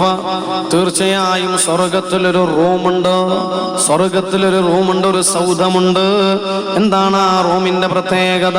യുറാ ലാഹിറുഹാ മിൻ ബാത്തിനിഹാ വ ബാത്തിനുഹാ മിൻ ലാഹിരിഹാ. ആ സ്വർഗ്ഗത്തിലെ ആ റൂമിന്റെ സൗധത്തിന്റെ വീടിന്റെ അകത്ത് നിന്ന് നോക്കിക്കഴിഞ്ഞാൽ പുറത്തുള്ള കാഴ്ചകൾ കാണുന്നു. ആ പുറത്ത് നിന്ന് നോക്കിക്കഴിഞ്ഞാൽ അകത്തുള്ള കാഴ്ചകൾ കാണുന്നു. അങ്ങനെയുള്ള സ്ഫടിക സമാനമായ ഒരു റൂം സ്വർഗത്തിലുണ്ടെന്ന് മുഹമ്മദ് മുസ്തഫ സല്ലല്ലാഹു അലൈഹി വസല്ലം തങ്ങൾ പറയുകയാണ്. ഇത് കേട്ടപ്പോൾ സ്വഹാബികൾ ചോദിക്കുകയാണ്, ലിമൻ ഹിയ യാ റസൂലല്ലാഹ്, നബിയെ ആർക്കാണ് വീടുള്ളത്? ആ സമയത്ത് റസൂലുള്ള മറുപടി പറയുകയാണ്, 4 വിഭാഗം ആളുകൾക്കാണ്. അതിലൊന്നാമത്തെ വിഭാഗം ആരാണെന്നറിയോ? ലിമൻ അത്വാബൽ കലാം, നല്ല സംസാരം സംസാരിക്കുന്നവർക്കാണ്. ചീത്ത പറയാത്തവർ, അസഭ്യം പറയാത്തവർ, പുലഭ്യം പറയാത്തവർ, അങ്ങനെ അന്യരെ വേദനിപ്പിക്കുന്ന വാക്കുകൾ പറയാത്തവർ, ഫിത്നയും ഗീബത്തും നമീമത്തും പറയാത്തവർ, ശാപവാക്കുകൾ ഉരുവിടാത്തവർ, എല്ലാവരോടും സൗമ്യമായ വർത്തമാനം പറയുന്നവർ, സരളമായ സുതാര്യമായ സ്നേഹമസൃണമായ വാക്കുകൾ മാത്രം പറയുന്നവർ, അങ്ങനെ ലിമൻ അത്വാബൽ കലാം, നല്ല വാക്കുകൾ പറയുന്നവരാരോ അവർക്കാണ് സ്വർഗത്തിലെ ആ വീടുള്ളത് എന്ന് ത്വാഹ മുഹമ്മദുർ റസൂലുള്ളാഹ് സ്വല്ലല്ലാഹു അലൈഹി വസല്ലം തങ്ങൾ പറയാൻ. നല്ല വാക്കുകൾ പറയണം. ആരോട്? എല്ലാവരോടും. മക്കളോട് നല്ല വാക്കുകൾ പറയണം, ഉമ്മയോട് നല്ല വാക്കുകൾ പറയണം, അതുപോലെ ഭാര്യയോട് ഭർത്താവിനോട് നല്ല വാക്കുകൾ പറയണം. ഭാര്യ ഭർത്താവ് ശരിക്കും നല്ല വാക്കുകളാണ് ഒരു ദാമ്പത്യ ജീവിതത്തിന്റെ അടിത്തറ നിർമ്മിക്കുന്നത്. നല്ല വാക്കുകൾ, സ്നേഹമുള്ള വാക്കുകൾ. പല ദാമ്പത്യവും തകരാനുള്ള കാരണം ചീത്ത, മോശമായ നെഗറ്റീവ് വാക്കുകളാണ്. ഒരു ഭർത്താവ് ഭാര്യയോട് ദേഷ്യപ്പെട്ടു, അങ്ങനെ ഓഫീസിലേക്ക് പോയി. വൈകുന്നേരം ഓഫീസിൽ നിന്ന് ഭാര്യ ഫോൺ വിളിച്ചിട്ട് ചോദിച്ചു, ഇന്നെന്താ രാത്രി ഭക്ഷണത്തിന്? അപ്പൊ ദേഷ്യം പിടിച്ചേക്കുന്ന ഭാര്യ ഫോണിൽ പറഞ്ഞു, ഞാൻ വിഷം കലക്കി വെച്ചിട്ടുണ്ട്. അന്നേരം തന്നെ ഭർത്താവ് പറഞ്ഞു, എന്നാ പിന്നെ നീ കഴിച്ച് കിടന്നോ, ഞാൻ കുറച്ച് കഴിഞ്ഞിട്ട് വരാം. മതി. ഇങ്ങനെ നെഗറ്റീവ് വാക്കുകൾ മതി ദാമ്പത്യ ബന്ധം തകരാൻ. അതുപോലെ കുറച്ച് ദേശത്തിൽ നിൽക്കുന്ന ഭാര്യയും ഭർത്താവും. ഭാര്യ നല്ലൊരു മാക്സ് ഇടുന്നത് കണ്ടപ്പോ ഭർത്താവ് ചോദിച്ചു, നീ എവിടെയാ പോകുന്നത്? ഭാര്യ ദേഷ്യത്തോടെ പറഞ്ഞു, ഞാൻ നരകത്തിലേക്കാ പോകുന്നത്. അന്നേരം ഭർത്താവ് പറഞ്ഞു, എന്നാ പിന്നെ എന്റെ ഉപ്പാനോട് ഉമ്മാനോടുള്ള സലാം പറഞ്ഞു. തീർന്നില്ലേ? ഇങ്ങനെ നെഗറ്റീവ് മാത്രമുള്ള അല്ലെങ്കിൽ ദ്വയാർത്ഥമുള്ള പദപ്രയോഗങ്ങൾ നടത്തിയിട്ടോ ദാമ്പത്യ ബന്ധം തകരുന്നുണ്ട്. നല്ല വാക്കുകൾ പറയൂ, നന്നായി സംസാരിക്കൂ. അവിടെയാണ് സ്നേഹമുള്ളത്, അവിടെയാണ് ദാമ്പത്യ ബന്ധം നിലനിൽക്കുന്നത്. അതുകൊണ്ടാണ് റസൂലുള്ളാഹി ഫാത്തിമ ബീവിയോട് പറഞ്ഞത്, ഫാത്തിമ, നിന്റെ ഭർത്താവിനോട് പിണങ്ങേണ്ടി വന്നാൽ പോലും അത് രാത്രി ഉറങ്ങുന്നതിന്റെ മുമ്പ് പിണക്കം തീർക്കണേ എന്ന് മുഹമ്മദ് മുസ്തഫ സല്ലല്ലാഹു അലൈഹി വസല്ലം. നന്നായി വർത്താനം പറഞ്ഞ് പിണക്കം തീർക്കണം. അല്ലെങ്കിലും സ്ത്രീകളും പുരുഷന്മാരും അവരുടെ തലച്ചോറിന്റെ ഘടനയിൽ വ്യത്യാസമുണ്ട്. സ്ത്രീകളുടെ തലച്ചോറിന്റെ ഘടന റൈറ്റ് ബ്രെയിൻ അഥവാ അവരുടെ ബ്രെയിൻ ഏറ്റവും കൂടുതൽ ആവശ്യപ്പെടുന്നത് കേൾവിയെയും സംസാരത്തെയുമാണ്. നന്നായി സംസാരിക്കാനും നന്നായി സംസാരം കേൾക്കാനും ആഗ്രഹിക്കുന്നവരാണ് സ്ത്രീകൾ. എന്നാൽ പുരുഷന്മാർക്ക് കേൾവിയോടും സംസാരത്തോടല്ല താല്പര്യം, കാഴ്ചയോടാണ്. നന്നായി കാണണം, അഴകോടെ കാണണം. അതാണ് ആണിന്റെ താല്പര്യം. പെണ്ണിന്റെ താല്പര്യം അഴകോടെ കാണുന്നതിനപ്പുറം നന്നായി വർത്തമാനം പറയുക, കേൾക്കുക എന്ന താല്പര്യം. ഇത് തിരിച്ചറിഞ്ഞ് പ്രവർത്തിക്കാൻ ഒരു ഭർത്താവിന് കഴിഞ്ഞാൽ മരണം വരെ ഭാര്യ അവന്റെ കൂടെ ഉണ്ടാവും. ഇല്ലെങ്കിൽ നന്നായി വർത്താനം പറയുന്ന ചങ്ങാതിയോട് ഓള് വർത്താനം പറയും. അതിൽ ഓളെ കുറ്റം പറഞ്ഞിട്ട് കാര്യമൊന്നുമില്ല. അവളെ തലച്ചോറിന്റെ ഘടന അങ്ങനെയാണ്. അതുകൊണ്ട് തന്നെ നന്നായി വർത്തമാനം പറയാം. മുമ്പ് ശ്രദ്ധിക്കണേ, ഒരു ഭാര്യയും ഭർത്താവും തമ്മിൽ പിണങ്ങി പിന്നെ മിണ്ടുന്നില്ല, വർത്താനം പറയുന്നില്ല. അങ്ങനെ രാത്രി ഉറങ്ങാൻ വേണ്ടി പോകുമ്പോൾ ഭർത്താവ് ഇങ്ങനെ ചിന്തിച്ചു, പഠിച്ചോനെ, നാളെ രാവിലെ 4 മണിക്ക് എനിക്ക് എഴുന്നേൽക്കണമെങ്കിൽ എൻ്റെ ഭാര്യ എന്നെ വിളിക്കണം, അല്ലാണ്ട് എണീക്കാൻ കഴിയില്ല. പക്ഷെ ഭാര്യയുമായിട്ട് ഞാൻ ഇപ്പൊ പിണക്കത്തില്ല, മിണ്ടുന്നില്ല. പിന്നെ എങ്ങനെ ഭാര്യ എന്നെ വിളിക്കാം? ഈ വിവരം എങ്ങനെ ഭാര്യനെ അറിയിക്കാം? ഇങ്ങനെ ചിന്തിച്ചിട്ട് ടെൻഷൻ അടിച്ച് നിൽക്കുമ്പോൾ ഇയാള് തോന്നിയ അന്ന് എഴുതി വെക്കാം. അങ്ങനെ ഒരു കടലാസ് എടുത്തത് എഴുതി വെച്ചു, ഭാര്യ എന്ത് പറഞ്ഞാലും ശരി നാളെ രാവിലെ 4 മണിക്ക് എന്നെ വിളിക്കണം, അർജന്റായിട്ട് ഒരു സ്ഥലത്ത് പോകാനുണ്ട്. കടലാസിൽ എഴുതിയിട്ട് കടക്കന്റെ മേലെ വെച്ചു. ഇയാൾ അപ്പുറം തിരിഞ്ഞിട്ട് കിടന്നുറങ്ങാൻ തുടങ്ങി. കുറെ കഴിഞ്ഞ് പാത്രമെല്ലാം കഴുകി വൃത്തിയാക്കി ഭാര്യ കിടന്നുറങ്ങാൻ വേണ്ടി വന്നപ്പം കാണുന്നത് ഒരു കടലാസാണ്. ഭർത്താവ് കിടന്നുറങ്ങുന്നുണ്ട്. ആ കടലാസ് വായിച്ചു നോക്കി. കടലാസിലുള്ളത് ഇങ്ങനെയാണ്, ഭാര്യ എന്ത് പറഞ്ഞാലും ശരി നാളെ രാവിലെ 4 മണിക്ക് എന്നെ വിളിക്കണം, എനിക്ക് അർജന്റായിട്ട് സ്ഥലത്ത് പോകാനുണ്ട്. എന്നാലും വർത്താനം പറയില്ല എന്നു. അപ്പൊ ഭാര്യ ശരിയെന്ന് കരുതി ഭാര്യയും കിടന്നുറങ്ങി. അങ്ങനെ പിറ്റേന്ന് ഈ ഭർത്താവ് എത്ര മണിക്കാണ് എണീച്ചതെന്നറിയോ? 4 മണിക്കല്ല, 7 മണിക്ക്. 7 മണിക്കാണ് എണീച്ചത്. ദേഷ്യത്തോടെ എണീച്ചു. എന്റെ കാര്യം സാധിച്ചില്ലല്ലോ, എനിക്ക് പോവാൻ കഴിഞ്ഞില്ലല്ലോ എന്ന് ദേഷ്യത്തോടെ ഇങ്ങനെ നിൽക്കാൻ. പക്ഷെ ദേഷ്യപ്പെടാൻ കഴിയോ? കാരണം ഭാര്യ ഭർത്താവ് തമ്മിൽ പിണങ്ങി നിന്നിട്ടുള്ളത്. മിണ്ടുന്നില്ല. മിണ്ടാത്ത ഇവർ തമ്മിൽ പിന്നെ എന്ത് വർത്താനം പറയാനാ? ദേഷ്യത്തിൽ അങ്ങനെ നിൽക്കുമ്പോൾ കാണാം ആ കിടക്കന്റെ മുകളിൽ വേറൊരു കടലാസ്. ഇന്നലത്തെ കടലാസ് അല്ല, വേറൊരു കടലാസ്. ഇയാള് വേഗം ആ കടലാസ് എടുത്ത് നോക്കിയപ്പോ ആ കടലാസിൽ ഇങ്ങനെയാ എഴുതിയിട്ടുള്ളത്, ഭർത്താവേ എണീക്ക്, സമയം 4 മണിയായിട്ടുണ്ട്. ഭർത്താവ് എണീക്ക്, സമയം 4 മണിയായിട്ടുണ്ട്. ഇങ്ങനെയാ ചില ദാമ്പത്യങ്ങൾ. മിണ്ടുന്നില്ല. മിണ്ടാത്ത ദാമ്പത്യത്തിൽ സ്നേഹമില്ല. അതുകൊണ്ട് നന്നായി സംസാരിക്കൂ. സ്നേഹത്തോടെ വർത്തമാനം പറയൂ. എന്തെല്ലാം പറയാണ്ട്. ഭാര്യ ഒരു ഭക്ഷണം ഉണ്ടാക്കി തന്ന അവളൊന്ന് പുകഴ്ത്തിപ്പറ. ഭർത്താക്കന്മാരോട് പറയാം, ഭാര്യ എത്ര നല്ല മധുരമുള്ള ഭക്ഷണമാണ്, മണിക്കൂറുകളോളം അടുക്കളയിൽ കഷ്ടപ്പെട്ടുകൊണ്ട് പാകം ചെയ്തു തരുന്നത്, ഒന്ന് പുകഴ്ത്തി പറഞ്ഞോടെ. പുകഴ്ത്തി പറയലുണ്ടാ? ഭാര്യ നല്ല ഭക്ഷണം ഉണ്ടാക്കിയ നല്ലത് പറയലുണ്ടോ? നിങ്ങളറിയോ, നിങ്ങൾ പോലത്തെ ഒരാളുണ്ടായി മുമ്പ് 10 കൊല്ലമായി അയാൾ മംഗലം കഴിച്ചിട്ട് ഇന്നേ വരെ ഭാര്യ ഉണ്ടാക്കി തന്ന ഭക്ഷണത്തെ കുറിച്ച് ഒരു നല്ല വാക്ക് ഇന്നേ വരെ പറഞ്ഞിട്ടില്ല. അടിപൊളിയായെന്ന് പറഞ്ഞിട്ടേ ഇല്ല. അങ്ങനെയുള്ള ഒരു ഭർത്താവ്. അയാൾ ഇങ്ങനെ ഒരു ഉസ്താദിന്റെ വഴല് കേൾക്കാൻ. അപ്പൊ ഉസ്താദ് ഇങ്ങനെയാ പറയുന്നത്, ഭാര്യ ഭക്ഷണം ഉണ്ടാക്കി തന്നാൽ, ആ ഭാര്യ ഭക്ഷണം ഉണ്ടാക്കി തന്നാൽ ആ ഭാര്യയുടെ ഭക്ഷണത്തെ പുകഴ്ത്തി പറയണേ. ഈ വയലിങ്ങനെ കേട്ടു. അപ്പൊ ഇയാൾക്കും തോന്നി, പഠിച്ചോനെ 10 കൊല്ലമായി എന്റെ മംഗലം കഴിഞ്ഞിട്ട് ഇന്നേ വരെ ഞാൻ പുകഴ്ത്തി പറഞ്ഞില്ല, അതുകൊണ്ട് ഇന്ന് ഉറപ്പിച്ച് ഈ വയല് കേട്ട് ഞാൻ നന്നായി. അങ്ങനെയൊന്നല്ല, ഈ വയല് കേട്ട് ഞാൻ നന്നായി, ഇന്ന് ഞാൻ എന്തായാലും എന്റെ ഭാര്യ ഞാൻ പുകഴ്ത്തി പറയും ഭക്ഷണത്തിന്റെ വിഷയത്തിൽ. അങ്ങനെ വയലെല്ലാം കഴിഞ്ഞ് വീട്ടിലേക്ക് പോയി. അങ്ങനെ ഭക്ഷണം കഴിക്കാനിരുന്നു. ഭാര്യ ഭക്ഷണം വിളമ്പി, ചപ്പാത്തിയും കോഴിക്കറിയും. അങ്ങനെ ചപ്പാത്തിയും കോഴിക്കറിയും തിന്നതിന് ശേഷം ഇനി ഇയാളെ പരിപാടി എന്താ? ഉസ്താദിന്റെ വയല് പ്രാക്ടിക്കൽ ആക്കലാണ്. എന്ന് വെച്ചാൽ പുകഴ്ത്തി പറയലാണ്. ഇയാൾ അവിടെ ഇരുന്നു. ഭാര്യനെ നീട്ടി വിളിച്ചു, ഭാര്യ. അപ്പൊ ഭാര്യ ഓടി വന്നു. ഭാര്യനോട് പറഞ്ഞു, ഭാര്യ ഇന്നത്തെ കോഴിക്കറി. 10 കൊല്ലത്തിന് ശേഷം ആദ്യമായിട്ട് അയാൾ ഭാര്യനെ പുകഴ്ത്തുന്നത്. ഭാര്യ ഇന്നത്തെ കോഴിക്കറി അടിപൊളി കോഴിക്കറിയാണ്. ഇത് കേട്ടപ്പോ ഭാര്യ എന്താ പറഞ്ഞറിയാം? നിങ്ങൾ അങ്ങനെ പറയൂ, എനിക്ക് നിങ്ങളെ പണ്ടേ സംശയമുണ്ട്, അല്ലെങ്കിൽ നിങ്ങളെല്ലാം അങ്ങനെ പറയൂ. നിങ്ങൾ ഇന്നത്തെ കറി നല്ല കോഴിക്കറി അല്ലേ ചങ്ങാതി, 10 കൊല്ലായില്ലേ ഞാൻ നിങ്ങൾക്ക് കറിയും ചോറും കറിയെല്ലാം ഉണ്ടാക്കി തരുന്ന, ഇന്നേ വരെ പുകഴ്ത്തി പറഞ്ഞ. ഇന്ന് ഞാൻ കറിയില്ലാതെ വന്നപ്പോ അപ്പുറത്തെ വീട്ടിലെ നബീസാന്റെ കോഴിക്കറി വാങ്ങിയിട്ട് കൊണ്ടു തന്നപ്പോ നിങ്ങൾക്ക് നല്ല കറിയല്ലേ എന്നും പറഞ്ഞ് ഇയാൾ ചൂടാവാൻ തുടങ്ങി. അതുകൊണ്ട് പുകഴ്ത്തി പറയുന്നതിന് മുമ്പ് ആദ്യം ഇത് ചിന്തിക്കണം, ഇത് ആരുണ്ടാക്കിയതാണ് എന്ന്. ഏതായിരുന്നാലും നല്ല വാക്കുകൾ പറയുക. നിന്റെ ഭാര്യക്ക് വേദന വരുമ്പോൾ, സങ്കടം വരുമ്പോ സമാധാനപ്പെടുത്തുക. നല്ല വാക്ക് പറയാന്ന് പറഞ്ഞ അങ്ങനൊക്കെ തന്നെയല്ലേ? എന്റെ പ്രിയപ്പെട്ട ചെറുപ്പക്കാര്, ഭർത്താക്കന്മാര് ചിന്തിക്കോ, നിന്റെ ഭാര്യക്ക് ആർത്തവ നാളുകളിൽ അവൾ, ചില പെണ്ണുങ്ങൾക്ക് അടിവയറ് വേദനയാണ്, ചില പെണ്ണുങ്ങൾക്ക് വയറുവേദനയാണ്, ചില പെണ്ണുങ്ങൾക്ക് നടുവേദന, ചില പെണ്ണുങ്ങൾക്ക് കാലുവേദനയാണ്. പലർക്കും പല രീതിയിലുള്ള വേദനകളും അസ്വസ്ഥതകളുമാണ്.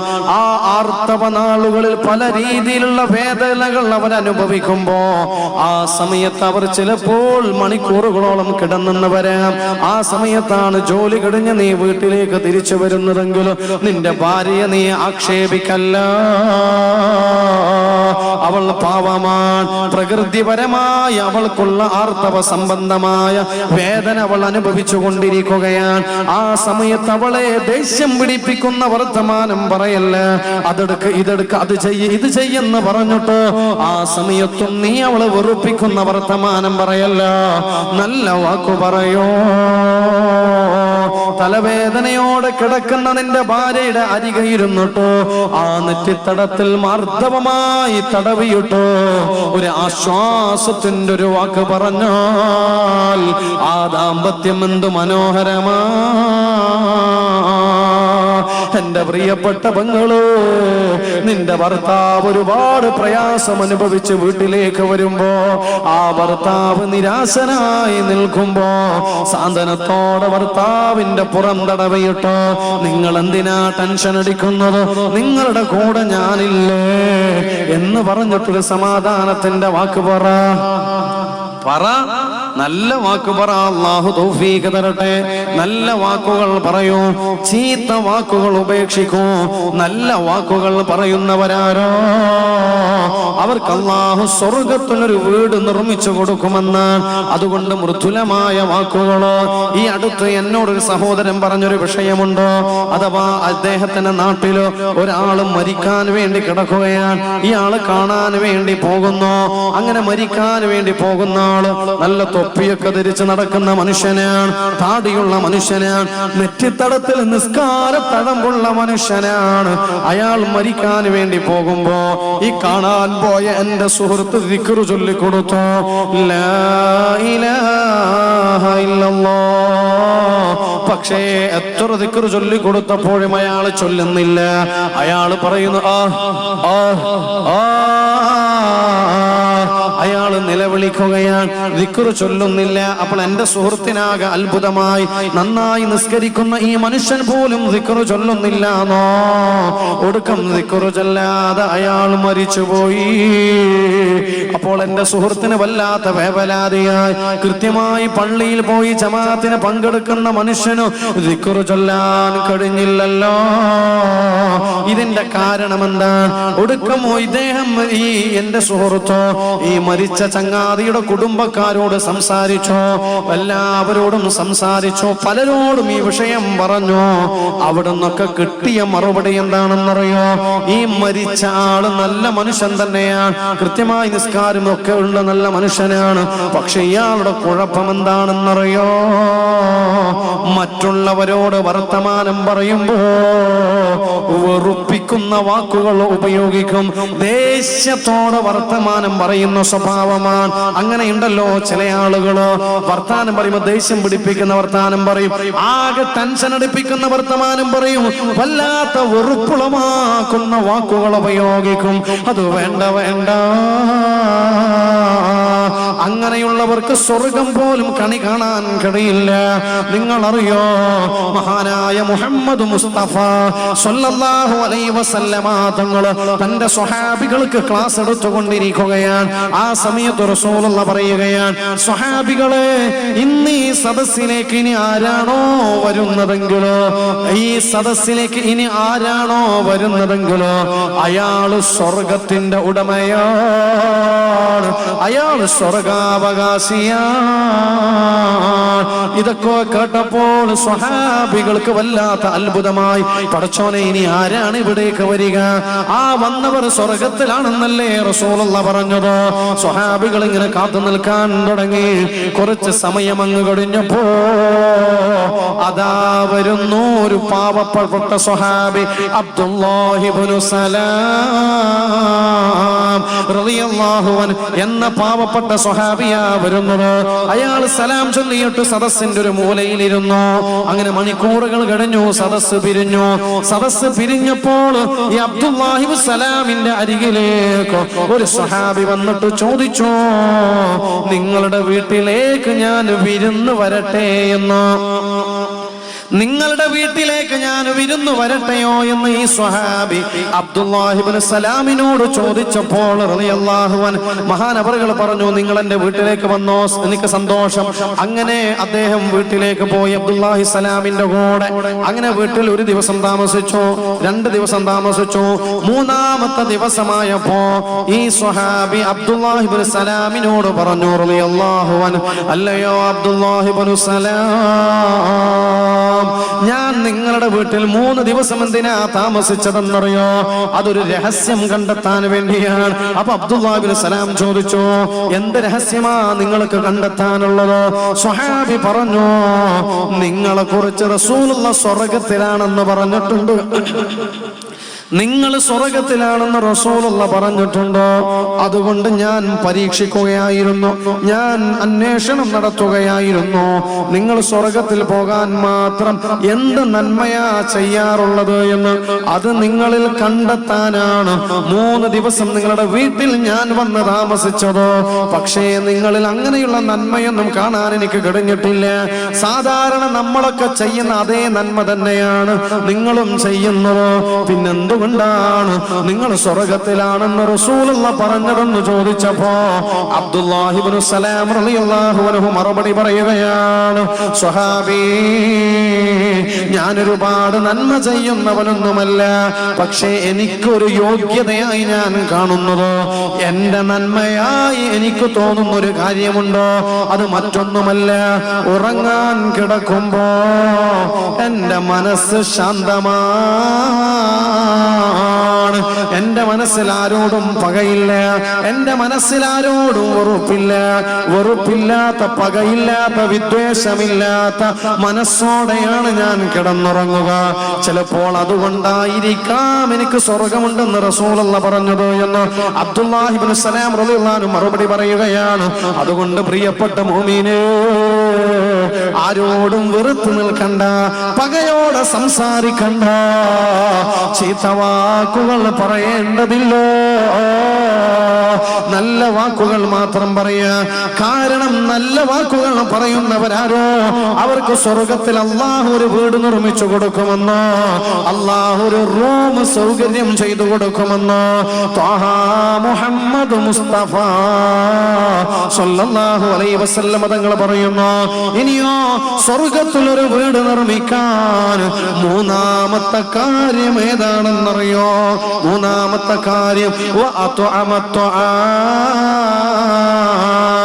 ഭക്ഷണം നൽകലാണ്. ഭക്ഷണം നൽകലാണ്. ഇന്നിവിടെ വന്നപ്പോ ഭക്ഷണം കഴിക്കാൻ പോയ വീട് മാഷാ അല്ലാഹ് എത്ര ആളുകൾക്കാണ് ഭക്ഷണം സൗകര്യം ചെയ്തു കൊടുത്തിരിക്കുന്നത്. അല്ലാഹുവേ അവർക്ക് നീ അർഹമായി പ്രതിഫലം നൽകണേ അല്ലാഹ്. അതുപോലെ ഇന്നലെ പാണക്കാട് തങ്ങൾ ഇവിടെ വന്നല്ലോ, അതുപോലെ പണ്ഡിതന്മാർ പലരും വന്നല്ലോ, അതുപോലെ ഇനിയും ദിവസങ്ങൾ നീണ്ടു നിൽക്കുകയാണ്. ആരൊക്കെയാണ് ഭക്ഷണ സൗകര്യങ്ങൾ തയ്യാറാക്കി വെച്ചിരിക്കുന്നത്? അതുപോലെ നമ്മുടെ കൂട്ടത്തിൽ പലരുമുണ്ടോ വിരുന്ന് സൽക്കരിക്കാൻ വല്ലാത്ത മോഹമുള്ളവരാണ്, മറ്റുള്ളവർക്ക് ഭക്ഷണം നൽകാൻ വല്ലാത്ത ആഗ്രഹമുള്ളവരാണ്. ഭക്ഷണം നൽകുന്ന ആളുകളോ അവർക്ക് സ്വർഗത്തിൽ അല്ലാഹു ഒരു റൂം സൗകര്യം ചെയ്തു കൊടുത്തിട്ടുണ്ട്. ഭക്ഷണം നൽകുക, നീട്ടിപ്പരത്തി പറയേണ്ട, വെല്ലാക്കടപ്പുറത്തുകാരോട് വിരുന്ന് സൽക്കാരത്തിന്റെ മഹത്വം പറയേണ്ടതില്ല എന്ന് എനിക്ക് തോന്നിപ്പോവുകയാണ്. അല്ലാഹുവേ അർഹമായ പ്രതിഫലം നീ നൽകണേ അല്ലാഹ്. ഇനി നാലാമത്തെ കാര്യം ഏതാണ്? അല്ലാഹുവിന്റെ ഹബീബ് പഠിപ്പിക്കുകയാണ്, വബാത ഖായിമാ വന്നാസു നിയാം. തഹജ്ജുദ് നിസ്കരിക്കുന്ന ആളുകളോ അവർക്ക് സ്വർഗത്തിൽ അല്ലാഹു ഒരു വീട് നിർമ്മിച്ചു കൊടുക്കുമത്രേ. തഹജ്ജുദ് നിസ്കരിക്കുക, തഹജ്ജുദ് നിസ്കാരം. ഒരു ജൂതനായ നമ്മള് തഹജ്ജുദ് നിസ്കാരം പോയിട്ട് സുബ്ഹ് നിസ്കാരം പോലും ചിലപ്പോൾ ഖളായിട്ടായിരിക്കും ചിലപ്പോൾ നിസ്കരിക്കലുണ്ടാവാം. എനിക്കറിയാം, എൻ്റെ ഒരു ചങ്ങാതിയുണ്ട്, നമ്മളെ ചങ്ങാതി, അവനൊരു ദിവസം എന്നോട് പറഞ്ഞു, ഉസ്താദേ എനിക്ക് വയലെല്ലാം കേൾക്കുമ്പോ, ഈ കബീർ മക്കബിന്റെ വയലെല്ലാം കേൾക്കുമ്പോ എന്റെ രോമം ഇങ്ങനെ എടുത്തു പിടിക്കും. എന്നോട് ഇങ്ങനെയാ പറയുന്നത്, ഇങ്ങനെ കയ്യെല്ലാം ചുരുട്ടിയിട്ട് എന്നോടാ പറയുന്നത്. അവൻ എന്ത് ചെറുപ്പക്കാരനാ, നമ്മളെ ചങ്ങാതിയാ. ഉസ്താദ് കബീർ മക്കബിന്റെ വയലെല്ലാം കേൾക്കുമ്പോ എന്റെ രോമൽ ഇങ്ങനെ എടുത്തു പിടിക്കും. എന്നിട്ട് എന്നോട് പറഞ്ഞു, കബീർ മക്കബ് വയൽ പറയുമ്പോ ഇടക്ക് കരയാൻ വേണ്ടി പോകുന്നതിന് മുമ്പ് ഇങ്ങനെ ആക്കും. അങ്ങനെ ആക്കുമ്പോൾ തന്നെ എനിക്ക് കരച്ചിൽ വരും. അത്രക്ക് സ്ട്രോങ് ആണ് അത്ര വയല് കേൾക്കുമ്പോ. ഞാൻ ചോദിച്ചു, പിന്നെന്താടാ നീ സുബീസ്ക്ക് പള്ളിയിൽ വരാത്തത്? അന്നേരം അവൻ എന്നോട് പറഞ്ഞു, കേൾക്കുമ്പോ മാത്രമേ ഉള്ളൂ, കേൾക്കുമ്പോ മാത്രമേ ഉള്ളൂ. ചില ചെറുപ്പക്കാരെല്ലാം ക്ലാസ്സും വയലെല്ലാം കേട്ടിട്ട് പോകുമ്പോ ഇങ്ങനെല്ലാം പോവാ മുറുക്കി പിടിച്ചിട്ട്. അതിനാണ് നീ എങ്ങനെ പോകുന്നു? എന്താന്നറിയില്ല, ഈമാൻ കേറിയിട്ടുള്ളത്, വയലെല്ലാം കേട്ടിട്ട് ഈമാൻ കേറിയിട്ടുള്ള മനുഷ്യന്മാർ. എന്നിട്ടോ സുബി കളാക്കിയിട്ടാണ്. കാരണം ഉറങ്ങുമ്പോ ഇങ്ങനെ ലൂസായി പോയിക്കൊണ്ടിരിക്കുകയാണ് ഈമാൻ. ഏതായിരുന്നാലും പാതിരാ നേരത്ത് ഒന്ന് എഴുന്നേറ്റ് തഹജ്ജുദ് നിസ്കരിക്കാനുള്ള മോഹത്താൽ പിരിഞ്ഞു പോകുന്ന ആളുകൾ പക്ഷെ എഴുന്നേൽക്കുന്നതോ സുബഹിയും ഖളായ നിലയിൽ. വേണ്ട ആഗ്രഹത്തോടെ കിടന്നാൽ നിനക്ക് തഹജ്ജുദ് നിസ്കരിക്കാൻ സൗകര്യമുണ്ടാവും. പോട്ടെ ഒരു സുബഹിയെങ്കിലും ഖളാ ആവാതെ നിസ്കരിക്കാൻ നമ്മളൊന്ന് ശ്രമിക്കണ്ടേ മുഅ്മിനേ? ഒരു ജൂതനായ പണ്ഡിതൻ അദ്ദേഹം ഒരു വിഷയം പറഞ്ഞിട്ടുണ്ട്, ഭയങ്കര സംഭവ. അയാൾ പറയാൻ, ഈ അടുത്ത് ഇസ്രായേലുകാര് ഫലസ്തീനികളെ വല്ലാതെ ആക്രമിച്ച ഒരു സംഭവം ഉണ്ടായല്ലോ ഈ അടുത്ത്. അന്നേരം ഈ ജൂതനായ പണ്ഡിതൻ പറയാണ്, മുസ്ലിമീങ്ങളെ നമുക്ക് ആക്രമിക്കാനോ തൊടാനോ പറ്റാത്തൊരു സമയം വരാനുണ്ട്. ഏതാ സമയം എന്നറിയോ? വെള്ളിയാഴ്ച ജുമാക്ക് പള്ളിയിൽ വരുന്ന അത്രയും ആളുകൾ സുബഹിയുടെ ജമാഅത്തിന് പോകുന്ന ഒരു കാലം വന്നാൽ മുസ്ലിമീങ്ങളുടെ ഒരു രോമം പോലും തൊടാൻ നമുക്ക് കഴിയൂല. അല്ലാത്ത കാലത്തോളം മുസ്ലിമീങ്ങൾ ഒരു പ്രശ്നമല്ല. ജൂത പണ്ഡിതനാ പറഞ്ഞേ, മുസ്ലിം പണ്ഡിതനല്ല. നിങ്ങൾക്ക് എന്തെങ്കിലും മനസ്സിലായ? വെള്ളിയാഴ്ച ജുമാക്ക് എത്ര ആളുണ്ടാവുക? ബെല്ലാക്കടപ്പുറത്തെ ജുമാഅത്ത് പള്ളിയിൽ മേലെ ആളുണ്ടാവും. നിങ്ങളെന്ത് മിണ്ടാത്ത? നിങ്ങൾ ഈ നാട്ടിൽ നിന്നല്ലേ? മേലെ ആളുണ്ടാവും, പള്ളിന്റെ മേലെ ഉണ്ടാവും. അപ്പൊ നിറഞ്ഞ സദസ്സാണ്. ഇന്ന് സുബൈയുടെ ജമാഅത്തിനോ 1-2 സഫ് ഇല്ലേ? അത്രയല്ലേ ഉള്ളൂ. അന്ന് ഈ ജുമാക്ക് വരുന്ന ആള് മനുഷ്യന്മാർ തന്നെയാണോ അല്ല മലക്ക് തന്നെയാണോ? ജിന്നാണോ മലക്കാണോ? അല്ലാഹു പ്രത്യേകം വെള്ളിയാഴ്ച ജുമാക്ക് മാത്രം പ്രത്യേകം സൃഷ്ടിക്കുന്ന എന്തെങ്കിലും ജീവികളാണോ? അല്ല, അവരും ഈ സുബൈയുടെ നേരത്ത് ഈ വെള്ളാക്കടപ്പുറത്തുള്ള ടീം തന്നെയാണ്. പിന്നെ എന്താ സുബൈക്ക് പള്ളിയിൽ വരാത്തത്? അതന്നെയാ ജൂത പണ്ഡിതൻ പറഞ്ഞത്. വെള്ളിയാഴ്ച ജുമാക്ക് വരുന്ന മുസ്ലിമീങ്ങളോ അത്രയും എണ്ണത്തിൽ സുബഹിയുടെ ജമാഅത്തിന് പള്ളിയിൽ വരാത്ത കാലത്തോളം മുസ്ലിമീങ്ങൾ നമുക്കൊരു പ്രശ്നമല്ല. നിങ്ങളറിയോ, ഇസ്ലാമിന്റെ തുടക്ക സമയങ്ങളിൽ സ്വഹാബികള് കള്ളും കഞ്ചാവും പെണ്ണുമായി നടന്ന അന്നത്തെ മനുഷ്യന്മാര് അവരുടെ മനസ്സ് ശുദ്ധീകരിക്കാൻ റസൂലുള്ള ചെയ്തതെന്താണ്? ഖുർആൻ പറഞ്ഞതെന്താണ്? രാത്രി എഴുന്നേറ്റ് നിസ്കരിക്കാൻ വേണ്ടിയാണ്, അല്ലേ? രാത്രി എഴുന്നേറ്റ് നിസ്കരിക്കാനാ പറഞ്ഞതോ എന്ന് വെച്ചാൽ തഹജ്ജുദ് നിസ്കരിക്കുന്ന മനുഷ്യന്മാരുടെ ഖൽബില് ഈമാൻ ഇങ്ങനെ നിറഞ്ഞു നിൽക്കുമെന്നാണ്. പടച്ചവരെ, തഹജ്ജുദ് നിസ്കരിക്കാനുള്ള തൗഫീഖ് തരണേ അല്ലാഹ്. അത് സ്വർഗത്തിൽ വീട് നിർമ്മിക്കാനുള്ള 4ാമത്തെ വഴിയാണ്. ഇനി 5ാമത്തെ വഴി, അവസാനത്തെ വഴി, അത് പറഞ്ഞ് അവസാനിപ്പിക്കുന്നു. സ്വർഗത്തിൽ വീട് നിർമ്മിക്കാനുള്ള 5ാമത്തെ വഴി സലാമിനെ വ്യാപിപ്പിക്കലാണ്. ഏത് സലാം? അസ്സലാമു അലൈക്കും എന്ന് പറയുന്നവരാരോ അവർക്ക് അല്ലാഹു തആല സ്വർഗത്തിൽ ഒരു റൂം സൗകര്യം ചെയ്തു വെച്ചിട്ടുണ്ട്. ആർക്ക്? സലാം കൊണ്ട് തുടങ്ങുന്നവർ. അവർ വലിയ അനുഗ്രഹത്തിന്റെ ആളുകളാണ്. ഇന്ന ഔലന്നാസി ബില്ലാഹി മൻ ബദഅഹും ബിസ്സലാം. തീർച്ചയായും സലാം കൊണ്ട് തുടങ്ങുന്നവരാരോ അവർക്ക് അവർ അല്ലാഹുവിന്റെ അനുഗ്രഹങ്ങൾക്ക് ഏറ്റവും അർഹരായവരാണെന്ന് മഹാനായ മുഹമ്മദ് മുസ്തഫ സല്ലല്ലാഹു അലൈഹി വസല്ലം തങ്ങൾ പറയുകയാണ്. ഞാൻ എന്റെ പ്രഭാഷണം അവസാനിപ്പിക്കട്ടെ. ഒരൊറ്റ ഹദീസ് പറഞ്ഞ് അവസാനിപ്പിക്കാം. അഥവാ നബി സല്ലല്ലാഹു അലൈഹി വസല്ലം തങ്ങൾ പറഞ്ഞു, അഥവാ രണ്ട് മുസ്ലിമീങ്ങൾ തമ്മിൽ കൈ കൊടുത്തിട്ട് അസ്സലാമു അലൈക്കും എന്ന് പറഞ്ഞാൽ അവരുടെ കൈയങ്ങ് വേർപിരിയുന്നതിന്റെ മുമ്പ് അവർ രണ്ടുപേരുടെയും എല്ലാ പാപങ്ങളും അല്ലാഹു പുറത്തു കൊടുക്കുമത്രേ. സകല പാപങ്ങളും അല്ലാഹു പുറത്തു കൊടുക്കുമെന്ന് മുഹമ്മദ് മുസ്തഫ സല്ലല്ലാഹു അലൈഹി വസല്ലം തങ്ങൾ പറയുന്നു. തീർന്നില്ല. മുഅ്മിനീങ്ങൾ തമ്മിൽ കൈ കൊടുത്തിട്ട് സലാം പറയുമ്പോൾ എല്ലാ പാപങ്ങളും അല്ലാഹു തആല പൊരുത്തപ്പെട്ടു കൊടുക്കും. അതോടൊപ്പം ഇബ്ലീസ് പൊട്ടിക്കരഞ്ഞിട്ട് ഓടിപ്പോകും. മുഅ്മിനീങ്ങൾ കൈ കൊടുത്ത് സലാം പറയുമ്പോൾ ഇബ്ലീസ് എന്താ ചെയ്യാ? നാശമേ നാശമേ നാശമേ എന്ന് പറഞ്ഞിട്ട് ഇബ്ലീസ് ഓടിപ്പോകുമെന്ന് മുഹമ്മദ് മുസ്തഫ സല്ലല്ലാഹു അലൈഹി വസല്ലം. ഓടിപ്പോകുന്ന സമയത്ത് ഇബ്ലീസ് പറയത്രേ, ഒരുപാട് കഷ്ടപ്പെട്ടിട്ട് ആ മനുഷ്യന്മാരെ കൊണ്ട് ഞാൻ ഓരോ തെറ്റുകുറ്റങ്ങൾ ചെയ്യിപ്പിക്കുന്നത്, എന്നിട്ട് ഒടുക്കമ്മൽ ഒരു സലാം പറഞ്ഞിട്ട് അവരെല്ലാ പാപങ്ങളൊക്കെ കഴുകിക്കളയാൻ എന്ന് പറഞ്ഞിട്ട് ഇബ്ലീസ് പൊട്ടിക്കരഞ്ഞിട്ട് ഓടുമെന്ന് മുഹമ്മദ് മുസ്തഫ. ഉറക്കപ്പറ മുഹമ്മദ് മുസ്തഫ സല്ലല്ലാഹു അലൈഹി വസല്ലം. ഇനി ഈ സദസ്സിലുള്ള ആണുങ്ങളോടും പെണ്ണുങ്ങളോടും ഒന്ന് ശ്രദ്ധിക്കണേ. ആണുങ്ങളോടും പെണ്ണുങ്ങളോടും അവസാനമായി പറയാം, നമുക്ക് ഈ അവസാന സമയത്ത് ഇബ്ലീസിനെ ഒന്ന് കരയിപ്പിച്ച് ഓടിച്ചാലോ? തയ്യാറാണോ? ആണെങ്കിൽ ഒന്ന് തലയാട്ട്. തയ്യാറാണോ? ആണെങ്കിൽ ഇൻഷാ അല്ലാഹ് നിങ്ങൾ അടുത്തിരിക്കുന്ന ഒരാൾക്ക് കൈ കൊടുത്തിട്ട് ഒരു അസ്സലാമു അലൈക്കും പറയാം. മസിൽ പിടിച്ചിട്ട് ആരും ഇരിക്കണ്ട. നമ്മൾ മുഅ്മിനീങ്ങളാണ്, നല്ലവരാണ്, ഖൽബിൽ ഈമാനുള്ളവരാണ്. ഇബ്ലീസിനെ പൊട്ടിക്കരയിക്കാം. ഒന്ന് കൈ കൊടുത്ത് സലാം പറ പെട്ടെന്ന്. എന്തിനാ പിന്നെ മസിൽ? ഈ സമയത്ത് എന്തിനാ മസിലെല്ലാം പിടിച്ചേക്കുന്നത്? കൈ കൊടുത്ത് സലാം. പെണ്ണുങ്ങന്മാരെ, നിങ്ങൾ കൈ കൊടുത്ത് സലാം പറ. ആ കൈ കൊടുത്ത് സലാം പറയുന്ന സമയം ഇബ്ലീസ് പൊട്ടിക്കരഞ്ഞിട്ട് ഓടിപ്പോകുമെന്ന് ത്വാഹ മുഹമ്മദ് മുസ്തഫ സല്ലല്ലാഹു അലൈഹി വസല്ലം തങ്ങൾ പറയാൻ. തീർന്നില്ല.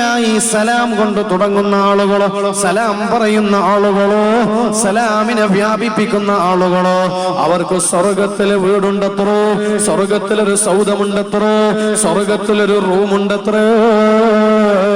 ഈ 5 വിഭാഗം ആളുകൾക്കോ സ്വർഗത്തിലൊരു ഭവനമുണ്ടോ. അല്ലാഹുവേ, ഈ 5ഉം ജീവിതത്തിൽ കൊണ്ടുവരാൻ തൗഫീഖ് തരണേ അല്ലാഹ്. അല്ലെങ്കിൽ ജീവിതത്തിൽ ഏതെങ്കിലും ഒന്നെങ്കിലും പരമാവധി മരണം വരെ കൊണ്ട് നടക്കാനുള്ള തൗഫീഖ് തരണേ അല്ലാഹ്.